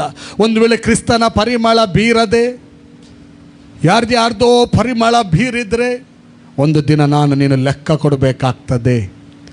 ಸಭೆ ಅಂದರೆ ಯುವರ್ ರಿಯಲ್ ಕ್ರಿಶ್ಚನ್. ಕ್ರಿಶ್ಚನ್ ಅಂದರೆ ಅರ್ಥ ಏನು? ಕ್ರಿಸ್ತನವರು ಅಂದರೆ Christ is in. Hallelujah, hallelujah. ಯಾರಲ್ಲಿ ಕ್ರಿಸ್ತನಿದ್ದಾನೋ ಆತನ ಪರಿಮಳ ಬೀರಬೇಕು. ಅದು ಯಾವ ಪರಿಮಳದ ಕುರಿತಾಗಿ? ಸುವಾರ್ತೆಯ ಪರಿಮಳ. ಇದು ಮೂರಿನ ಅರ್ಥ. ಸ್ಟಾರ್ ಇರ್ಬೋದು, ಆಮೇಲೆ ಲೈಟ್ ಇರ್ಬೋದು, ಆಮೇಲೆ ಪರಿಮಳ ಇರ್ಬೋದು. ಇದರ ಅರ್ಥ ಒಂದೇ. ಲೋಕ ರಕ್ಷಕ ಜನಿಸಿ ಬಂದದ್ದನ್ನು ನಾವು ಕಂಡುಕೊಂಡಿದ್ದೇವೆ, ಆತನನ್ನು ಅನೇಕರು ಕಂಡುಕೊಳ್ಳಬೇಕು. ಕರ್ತನಲ್ಲಿ ಪ್ರೀತಿಯುಳ್ಳ ದೇವಜನರೇ, ಒಂದಂತೂ ಸತ್ಯ, ಆತನು ಈ ಲೋಕಕ್ಕೆ ಬಂದದ್ದು ಕೆಟ್ಟು ಹೋಗಿರುವುದನ್ನು ಹುಡುಕಿ ರಕ್ಷಿಸೋದಕ್ಕಾಗಿ ಬಂದಿದ್ದಾನೆ. ಒಂದು ವೇಳೆ ನಮ್ಮ ಮಧ್ಯದಲ್ಲಿರುವವರು ಇನ್ನೂ ಕೂಡ ಆ ಯೇಸು, ಆ ದೇವರು, ಈಗಾಗಲೇ ನಾನು ಹೇಳಿದ್ದೇನೆ, ಆತನಿಗೆ ಆ ಕುಟುಂಬ ಈ ಕುಟುಂಬ ಎಂಬಂಥ ಭೇದ ಭಾವ ಇಲ್ಲ. ಆತನಿಗೆ ಆ ಧರ್ಮ ಈ ಧರ್ಮ ಎಂಬಂಥ ಭೇದ ಭಾವ ಇಲ್ಲ. ಆತನಿಗೆ ಆ ದೇಶ ಈ ದೇಶ ಎಂಬಂಥ ಭೇದ ಭಾವ ಇಲ್ಲ. ಆತನು ಎಲ್ಲ ದೇಶಕ್ಕಾಗಿ, ಎಲ್ಲ ಧಾರ್ಮಿಕ ಗುಂಪುಗಳಿಗಾಗಿ, ಎಲ್ಲ ಜನರಿಗಾಗಿ ಈ ಲೋಕಕ್ಕೆ ಬಂದಿದ್ದಾನೆ. ಉದ್ದೇಶ ಕೆಟ್ಟು ಹೋಗಿರುವಂಥವರನ್ನು ಹುಡುಕಿ ಸೇವ್ಡ್ ಮಾಡೋದಕ್ಕಾಗಿ ಬಂದಿದ್ದಾನೆ. ನಾನು ನೀನು ನರಕದಲ್ಲಿ ಬೀಳಬಾರ್ದೆಂಬಂಥ ಉದ್ದೇಶದಿಂದ, ನಾನು ನೀನು ರಕ್ಷಣೆ ಹೊಂದಿ ನಿತ್ಯ ಜೀವಕ್ಕೆ ಸೇರಬೇಕೆಂಬಂಥ ಉದ್ದೇಶದಿಂದ ಆತನು ಏನು ಮಾಡಿದ್ದಾನೆ? ಈ ಲೋಕಕ್ಕೆ ಬಂದಿದ್ದಾನೆ. ನೀನು ಯೇಸು ಸ್ವಾಮಿಯನ್ನು ಸ್ವಂತ ರಕ್ಷಕನಾಗಿ ಅಂಗೀಕಾರ ಮಾಡಿರೋದಾದರೆ ಆ ಜೀವ ಬೆಳಕು ನಿನ್ನಲ್ಲಿ ನನ್ನಲ್ಲಿದೆ. ಈಗ ನಿನ್ನ ಕೆಲಸ ಏನು? ಈ ಆರ್ಟಿಫಿಷಿಯಲ್ಗಳು ನಡೀತಾ ಇರ್ತದೆ. ಸ್ವಲ್ಪ ಶರೀರದಲ್ಲಿದ್ದೇವೆ, ಸ್ವಲ್ಪ ಎಂಜಾಯ್ಮೆಂಟ್ ಬೇಕು, ಅದಕ್ಕೆ ಮಾಡ್ತೇವೆ ಹೊರತು. ಆದರೆ ರಿಯಾಲಿಟಿ ತಿಳ್ಕೊಳ್ಳೋ ಅದೆಲ್ಲ ಏನು ಗೊತ್ತುಂಟ? ಅದು ನೆರಳು. ಇದೆಲ್ಲ ಒಂದು ಛಾಯೆ ಎನ್ನಬಹುದು. ಸ್ಟಾರ್ ಒಂದು ಛಾಯೆ, ಅದರ ರಿಯಲ್ ಸ್ಟಾರ್ ಅದು, ಪೇಪರ್ನ ಸ್ಟಾರ್ ರಿಯಲ್ ಅಲ್ಲ, ನಾವೇ ಸ್ಟಾರ್. ಲೈಟ್ ಒಂದು ಛಾಯೆ, ಅದು ನಮಗೆ ನೆನಪು ತರಬೇಕು. ಓ, ಈ ಲೈಟ್ ಕೇವಲ ನನ್ನ ಮನೆ ಪಕ್ಕಕ್ಕೆ ಸಮೇತ ಅದು ಲೈಟ್ ಕೊಡುವುದಿಲ್ಲ, ಆದರೆ ನಾನೇ ಲೋಕಕ್ಕೆ ಲೈಟ್ ಕೊಡುವ ಆತನೆಂಬುದಾಗಿ ನೆನಪಿರಬೇಕು. ಪರಿಮಳ ಮನೆ ಒಳಗೆ ಮನೆ ಹೊರಗೆ ಮಾತ್ರ ಪರಿಮಳ ಇರ್ತದೆ, ಲೋಕಕ್ಕೆ ಇರುವುದಿಲ್ಲ. ಆದರೆ ಸುವಾರ್ತೆ ಸಾರುವವನೇ ಲೋಕಕ್ಕೆ ಪರಿಮಳ ಕೊಡುವ ಆತನು. ಹಲ್ಲೆಲೂಯಾ. ಇಂಥ ಕ್ರಿಸ್ತನ ಜೀವನಾಯಕನನ್ನು ಒಂದು ವೇಳೆ ಯಾರಾದರೂ ನಿಮ್ಮ ಜೀವಿತದಲ್ಲಿ ಸ್ವಂತ ರಕ್ಷಕನಾಗಿ ಅಂಗೀಕಾರ ಮಾಡದಿದ್ದರೆ, ನನ್ನನ್ನು ನರಕದಿಂದ ತಪ್ಪಿಸೋದಕ್ಕಾಗಿ ಆತನು ಜನಿಸಿ ಬಂದಿದ್ದಾನೆ. ಪರ್ಸನಲ್ ಆಗಿ ಕಂಡುಕೊಳ್ಳೋಣ. ನಮ್ಮ ಜೀವಿತವನ್ನು ಇವತ್ತೇ ಸಮರ್ಪಣೆ ಮಾಡೋಣ. ನಿಜವಾದ ಸ್ಟಾರ್ಗಳಾಗೋಣ, ನಿಜವಾದ ಲೈಟ್ಗಳಾಗೋಣ, ನಿಜವಾದ ಪರಿಮಳವನ್ನು ಬೀರೋಣ. ದೇವರು ಈ ವಾಕ್ಯದ ಮೂಲಕ ಆಶೀರ್ವದಿಸಲಿ.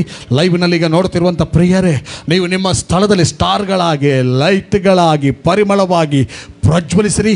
ದೇವರ ಚಿತ್ತ ನಿಮ್ಮ ಮೂಲಕ ನೆರವೇರಲಿ.